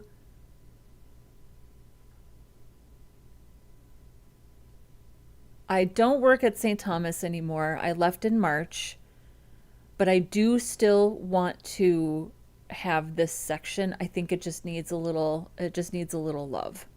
So let's do about me, St. Thomas.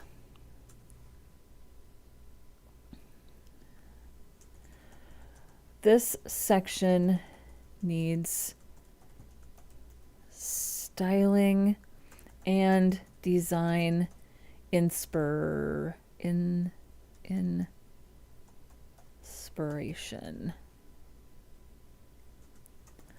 The layout isn't really working.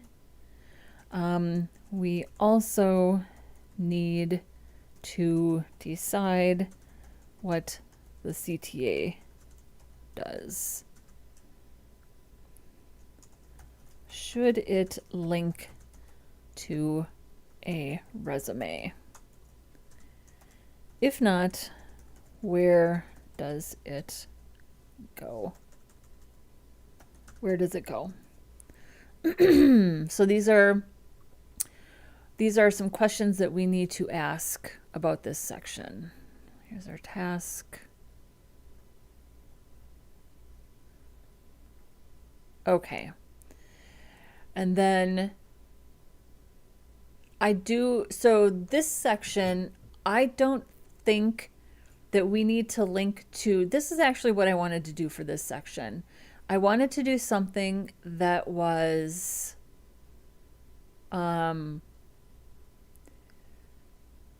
more about my inspiration to be on YouTube. So I didn't actually want to write a bunch of stuff about me or my dog or, you know, the fact that I mean, maybe I could.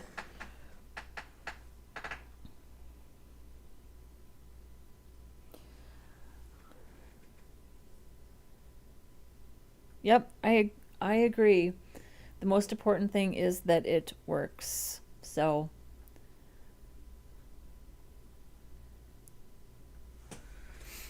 I have to decide what this content actually says. I don't want to write paragraphs and paragraphs literally about me. I think it would be okay to include some stuff about what I do offline, which is like, you know, painting, knitting, things like that.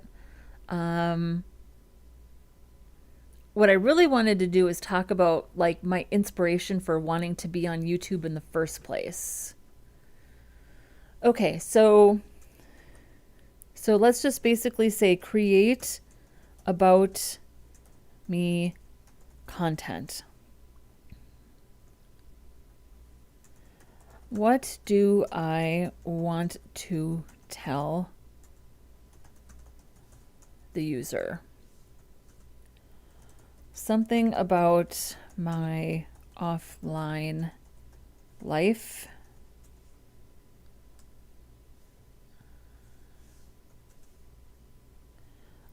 Painting, knitting, fiber,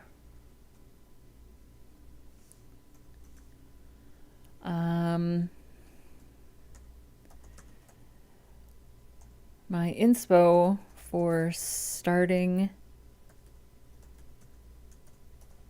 YouTube and streaming. So what I really want, oh, that doesn't look quite right.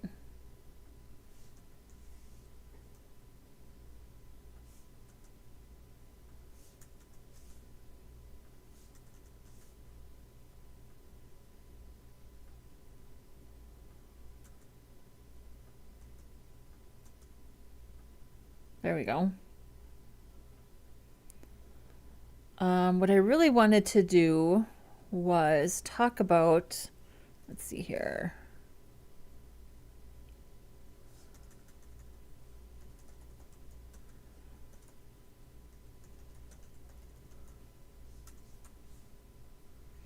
So I really love attorney Melanie Little. I love Emily D. Baker. Who else do I really like watching? Oh, Andrea Burkhart. So these are all women attorneys who are like a big part of the LawTube community, right?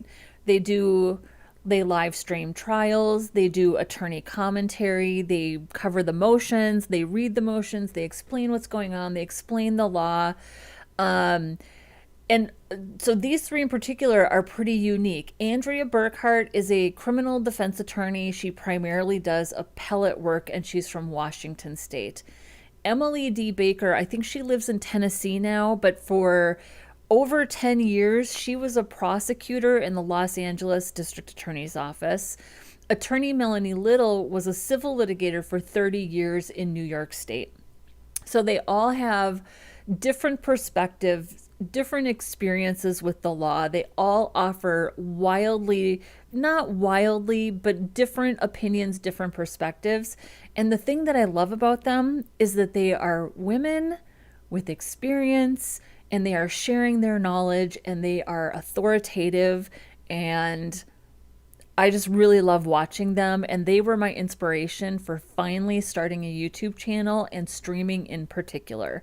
So I felt like it would be more interesting rather than writing paragraphs of text about like my childhood or my, my weird experiences as a developer, which I don't think anybody would really sit and read. I thought it would be more interesting to just write something concise explaining why I decided to start streaming and what my inspiration was. Maybe I'll include something about my offline hobbies. We'll see. So that's what I need this section to be. So I'm not going to. I'll link to YouTube, but I'm already going to have a link to YouTube in the navigation. Maybe I'll just make sure that there's some blurb or sentence or call to action to the channel. That's a good idea. So let's do CTA to the channel page. Yeah, we'll make sure that there's at least a CTA to the channel page. And I think this is enough. Something about my offline life. And let's include Heidi. Painting, knitting, fiber, Heidi.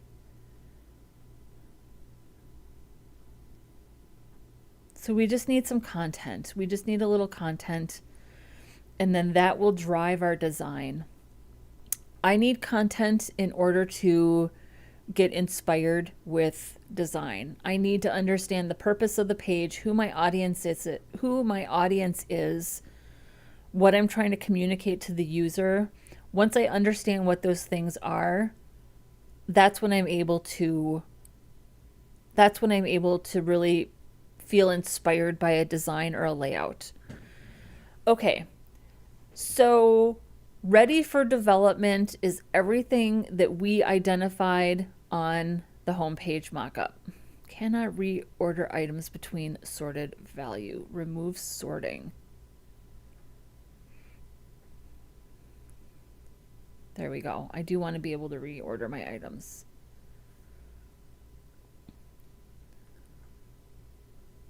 Okay, good. So next weekend, this is what we're going to start on. We should be able to do all of these things in one day. We should be able to go through this list and get all of these sub issues done, including the thing for the header and the footer, figured out. Yeah, this is a lot. This is a lot for, let's see here. So today's the 8th. We've got 1, 2, 3 weekends. And I want this deployed by July 1st. So we've got basically 6 more. We've got 6 more streams. And I would even be willing to set aside the 30th and the 1st if we need to do like a last minute push. Yeah, if we need to do a last minute push, I would set aside the 30th and the 1st. And no matter what happens, this is going to be deployed on July 1st. So we need to prioritize accordingly. There is no such thing as perfect. It doesn't exist. Perfect is the enemy of done. Whatever is ready to go by the end of the day on June 30th, it gets deployed on July 1st, period. And then we go back into our project board and we prioritize tasks. We prioritize what needs to be done after the site's launched. And you should always have a list of tasks after something's launched. Nothing's ever done just because it's launched. So next week, we work on the homepage mockup. What else do we want to put in here? Probably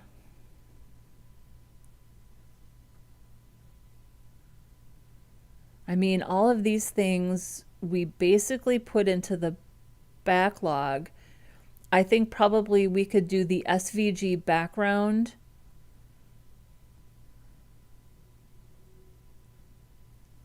I think we could save SVG background and filterable projects for when we actually work on the project page,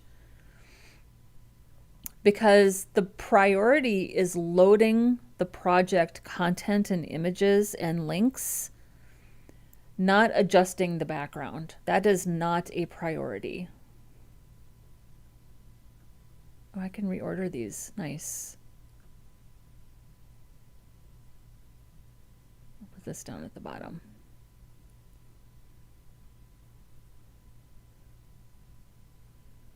So I'm going to keep this in the backlog till we're actually ready to put in content and images. And I think that gathering the screenshots and the links should be an offline activity. I don't think I should be doing that during the stream. I think I should come to the stream and those things should be done. Audit the article categories.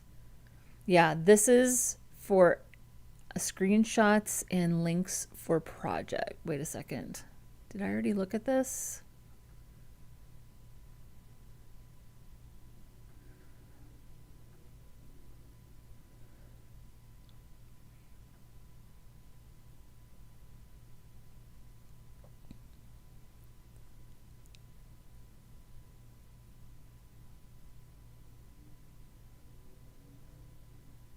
So this is a task specifically for after the content is added to the site, I'll decide if I have enough to organize and build a vanilla JavaScript filter. Yeah, this is specific to the filter. Okay, yeah, that could definitely, I would say that a filter isn't a showstopper, because I don't think I have enough projects where if you couldn't filter, the page is unusable, right? So I would say that these two, all of these things are appropriate for the backlog. I can't see any of these things. None of these things are showstoppers for launch or deployment. Low priority, yes. Let's prioritize these. Content and images for articles. This is high priority. End date, June 30th. Audit the article categories. I'm going to say this is medium priority, in that if we're running out of time, we use the categories that we've already established. But if we have time, we can audit the category. We can audit the categories and rearrange those or rework those. Screenshots and links for projects. This is a high priority. This has to be done. End date, June 30th. So let's move this up here. Okay. All the About Me stuff is for sure high priority. So this is a high priority task. We got to have a header because we don't have one now. So hang on, header, end date, June 30th.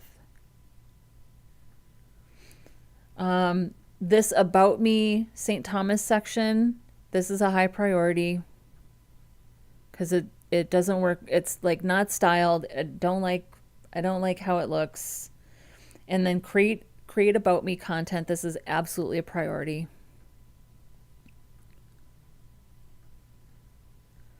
I mean, should we be choosing? We should probably be doing a better job choosing dates, right? Yeah. I'm gonna move this down. I'm gonna move this down. Yeah, I think we need to do a better job choosing dates. And it doesn't say the date on the card. That's annoying. So the end date for this, I think, should be the 14th. We need to get all of these things done next week on Saturday. And then what do we want to do next? I want to save anything about me related. I want to save till the very last, to the very end, because I'm avoiding doing it. Content and images for the articles. This is going to be a really big task, so let's set aside enough time to work on this. If we do the homepage stuff, which I feel like is the more like ticky-tacky QA type things, let's make sure that we're giving ourselves enough time on the 15th and the 21st. That's aggressive. But if I make sure, I just have to be ready to go. I have to be ready to go by next Sunday. And let's set a goal to be done with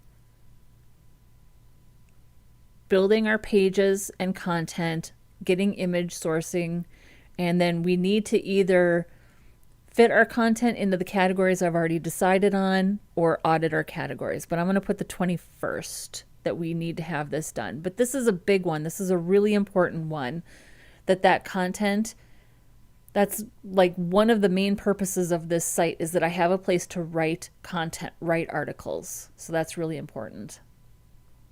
I wish this had the dates on these cards. And then the thing that's in the queue, we're going to move one more thing into the queue here. So we need the screenshots of all projects, links to the dev staging on Heroku, link to the GitHub repo, link to the YouTube playlist, and then make sure the YouTube playlists are updated, which they're mostly good to go. They're mostly good to go, but they could use a look-see. I feel like we could do this in a day. So if we get our articles done on the 21st, I think we can get this done on the 22nd. That seems reasonable to me, that we could do that. That means then the header, the About Me St. Thomas Experience section, I want to update this title. About Me Experience, oh my God, I can't spell. Experience / UST. So this then would be the 28th, the 29th, the 30th. So let's say that we want to get this done on the 28th.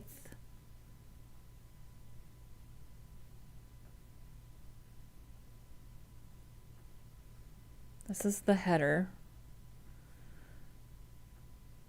I think we should be able to do the header. We want to do the header and the experience on the 28th. And then this About Me content on the 29th. And then by the time we get to that point, I think we'll have a better idea of where we're at and how we need to adjust the timeline. But I think this is a pretty good way to organize the work that we need to do. There's a lot to do. There's a lot that we need to do, but I think we can do it. We have a good backlog. We're ready for development. I don't know if I'm going to have time to get this done. I'm going to say that this is a medium priority, and I'm going to put an end date of the 30th. Here's the thing. If I don't have time to write the action, which I've never written a GitHub action before, I know loosely what's involved. If I don't have time to do this, that's not a showstopper, because I can rsync the site directly to the server. The server is set up and ready to go. And this can technically wait. It's not a showstopper. We have a pipeline set up for local staging Heroku. I just wanted a pull request that automatically deployed to production, but I can rsync to production just as easily. So this in no way stops us from deployment. It's just a nice to have. And if we get all this other stuff done, I'll do this on the 30th. And then audit the article categories. If we have time to work on this, we can. This is not a showstopper. I have categories that I'm happy with. I just want to be flexible. And then we've got the design and UI elements. None of these things are showstoppers. We could add category filter for the projects, and we can tinker with our SVG background, and none of these other things. These other things are actually either done or they're like super backlog, not a priority. So here we are. I love this. This makes me feel so much more confident about getting this site done. I am so glad I sat and did this. Yes, I am. Yes, I am. Let's take a look at the inner pages, because I do have inner pages built. I mean, I already kind of gave you a peek. So here's like a dummy page. It's just called Masonry. It's got lorem ipsum, but this is basically how the inner blog article pages are all going to be structured. I already said that I'm going to have an author box or about the developer, because if I'm doing things right with my search engine optimization strategy, the majority of users are not coming in through the home page. They're finding me in search and they're clicking into an article. So I need to have something about me on every page. For my comments, I am also using FormSpree. Here's why I decided to do this. This is a static website. I don't have a structure where I can have a comment form and send comments to a database that I have. There's no database. This is a static website. So I thought, FormSpree is so easy to use. Why don't I just set up a comment form, send data to FormSpree, and then if I get comments, I can just manually grab that content and go ahead and stick it onto the page. Easy peasy.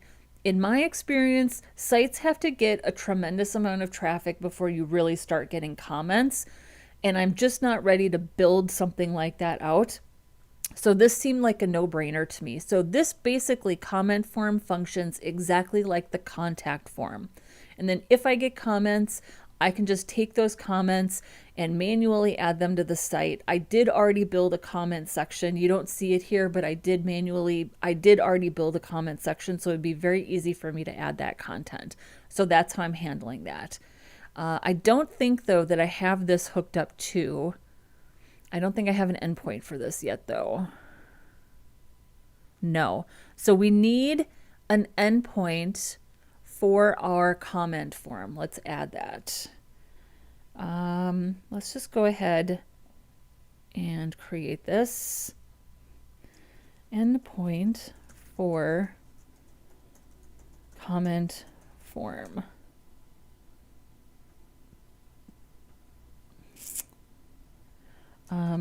Create a form for comments on form spree. I think it's formspree.io.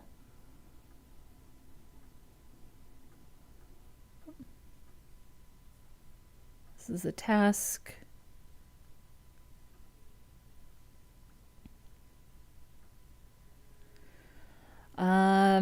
I'm actually going to give this medium priority, and I'm going to set the date as June 30th, and I'm also going to put this in the backlog because this is not a showstopper. If I have time to do this, I will do it. It is not a showstopper. It can wait until after the site is launched. Nothing will be indexable in search. Nothing. It's not how a fresh launch works. So if it takes me a week or 10 days to do that, I just won't have a comment form on those articles till it's done. That's really easy to prioritize. But it is a task that belongs in the backlog. Okay.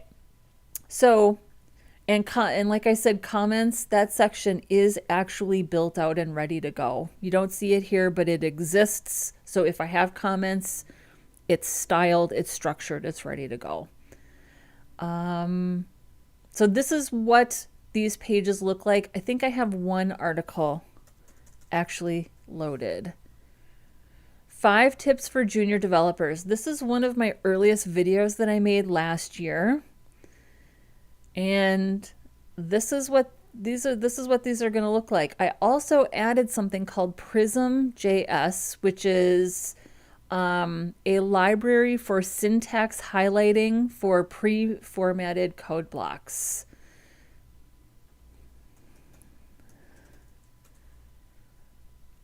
This has been around forever. It's been around for a really long time. So if you have any interest in building a site where you have syntax highlighting in your pre-formatted code blocks, highly recommend Prism.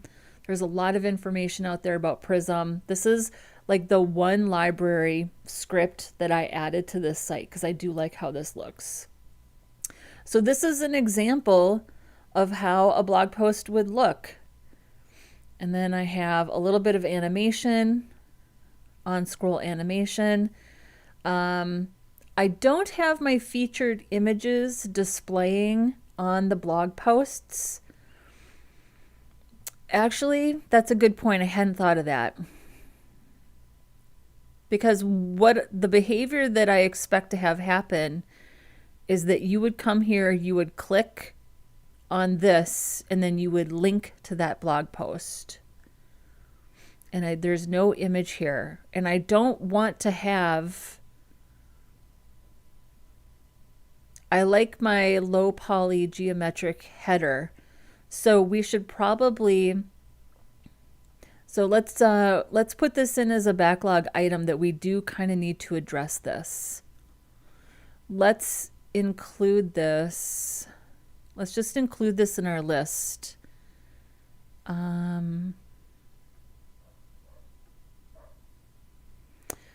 So we need to organize and build pages with content. We need to source images on Unsplash. Content needs to be categorized for the filter. Where are we including the articles, archive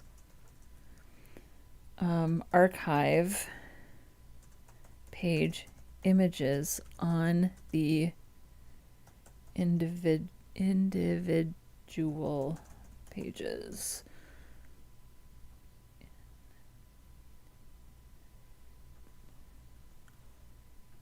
Yeah, so we do need to address that when we work on this. So it's a 2-part process, right? We're going to have a page. We're working on 2 things when we work on this task. We're working on this page, loading content and images with a title and a text blurb, and assigning it to a category, and we're linking to the inner page where the actual article lives. That's why this is going to take so long. But it's in my opinion, it's the most important part of the site, that I have a place to publish. The most important part.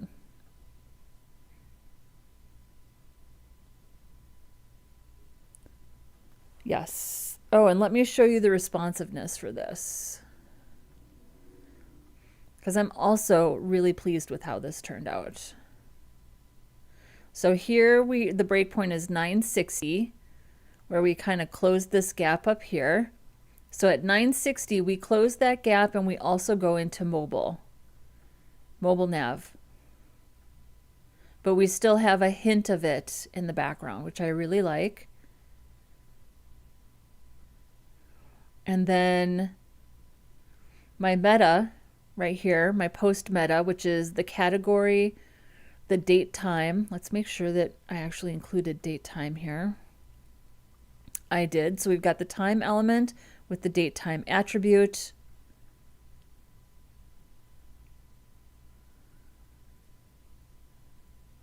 And so we've got a nice little horizontal layout here. But when we get really small, it all stacks. So we've got a little bit of uniqueness here when it comes to those styles. And then same for, so this doesn't change too much. This is already stacked. And then our form gets a little mobile, gets mobilized. It's responsive. So really pleased. I spent a lot of time on this section right here, because at first I just took these three things and I stacked them and I was like, God, that's boring. So I came up with this and I was really happy with this. So yeah. So that's our inner pages. Yeah, I'm really excited about this site. I'm really excited about this. If you're thinking to yourself like, this is too much, you don't need to do all this. You don't need to do all this to build a site for yourself. Respectfully, I disagree. All of the work that you do on the front end, this planning, the user stories, your product vision statement, thinking about personas, thinking about who you're talking to, who's your user, who's going to find this, who's going to search for this and click on this link and come to your site to learn more about what you wrote and to learn more about you. Who is that? Is that a new developer? Is that a peer, somebody who has the same skill and expertise as you and is going to learn about something that you've already done and written about? Are you trying to get a job? What are you trying to do? Who's the person that you're writing for, that you're creating content for? And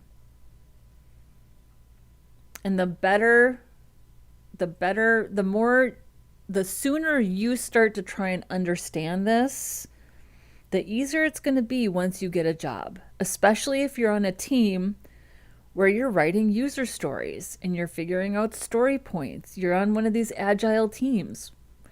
This stuff is really important because it's how you define the work that needs to get done, and it's how the people on the team understand who's doing what. And not every team is even really structured in that way. A lot are. The team that I worked on at St. Thomas that I was in charge of, like me and one other person, yes, we were agile, but we were also very, what I would call, we were Scrumban agile, right? We used a board. We used a board like this, where we had a backlog. Every couple of days, usually about twice a week, we were identifying what was ready for development. So what were we going to work on? We tried to keep it to 2 or 3 things each. What specifically was a work in progress? What was ready to be reviewed or QA'd? And what was ready for deployment? and we only deployed on Mondays and Thursdays. Don't deploy on a Friday unless you want to work on the weekend. Deploy on Monday and Thursday or Monday and Wednesday, because I promise you that if you deploy something on Thursday, you may be fixing it on Friday. So don't deploy on Friday. Use your Fridays to get ready for deployment on Monday. That's my best advice. And then when something's done, move it to the done category. And then by being really good and specific with your tasks, this is where you're documenting all the things that you've done. So however often it is that you work on documentation, you have a little library of documentation to pull from. If you need to write documentation on the thing that you just built, you have a task list from when you built it. And that task list should have all your notes, the scope from your boss or the designer who sent you mock-ups, right? You should be memorializing the questions that you had to go back and ask once you started building, and then putting the answers to those questions inside your task. That's your library where you go back and you pull from when you write your documentation. So I think this is a good way to structure things. It works really well for me. It works really well for me. So, well, I think that we did what we needed to do for today. What do you guys think? Questions, comments, concerns, smart remarks? I'm here for it.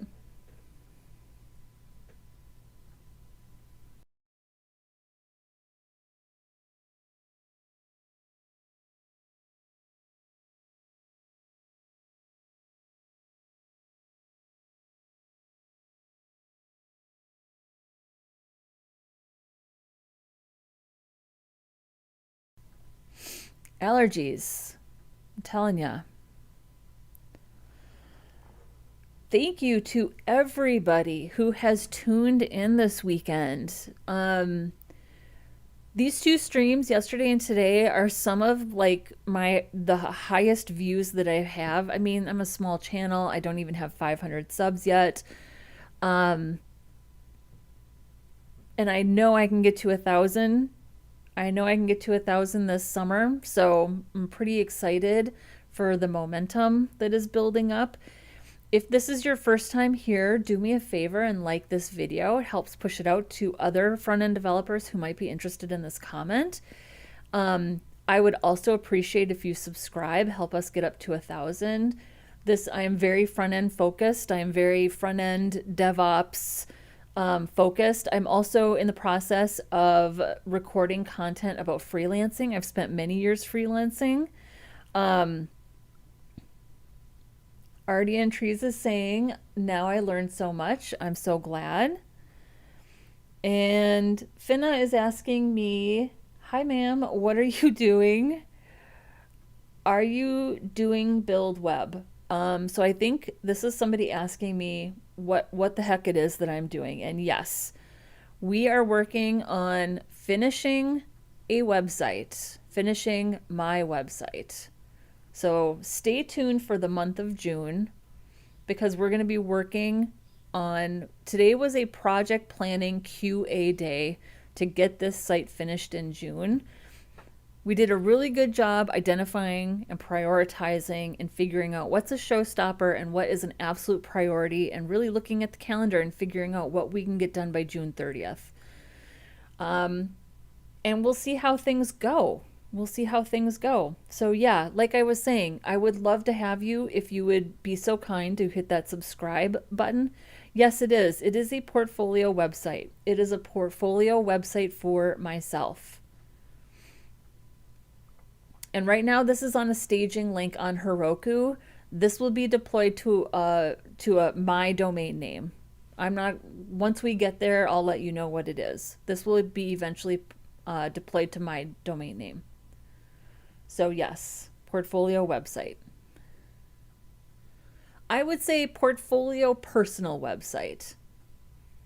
Mostly portfolio, mostly professional, slightly personal, because I think it's okay to include some personal stuff about yourself, even on a professional website. I think it's actually important that you share a little bit about yourself. I think that's totally fine.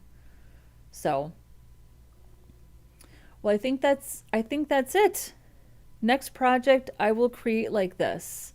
Good for you. Do it. I think the more you can learn, listen, agile is not the end all be all. It's not. But I think there is something to be said for the planning strategies that agile offers. The user stories, the product vision mission statement, the personas. Those are great tools for project planning, especially when you have to plan for yourself, which can be incredibly difficult for so many of us. The great thing about being a front-end developer is that somebody's already done the work. They know who the personas are. They have the branding. They've done the design. They just hand it to you and ask you to do the code. Well, that's great. But if you're a front-end developer who wants to freelance, I have news for you. Your client, who is a bakery or a recruiter or a financial planner, isn't going to hand you the brand. They're not going to hand you the designs. You need to go do that stuff. You need to learn about their business. You need to understand this process. And you need to help them understand the process. That's why I'm showing you guys this. If you have any interest in freelancing, you kind of do have to know how to do this stuff because you have to guide your clients through this process. So, and it's, I think it's good, clean fun. So, thank you to everybody who joined in. I love having you. I love the questions. I love the comments. Hit the like button, hit the subscribe button. Let's get this channel to 1,000 subscribers this summer. And let's keep creating content about front-end development, agile methodologies, project planning, DevOps, freelancing. Let's keep creating really great front-end content. Have a great rest of your day wherever you are.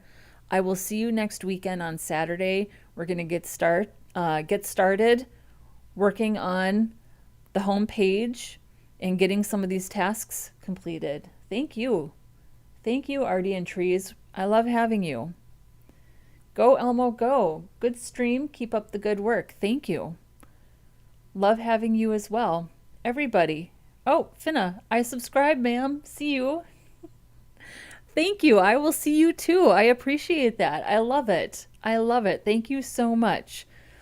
All right, everyone. Have a great rest of your day. Have a great week. And I will see you next weekend. Bye.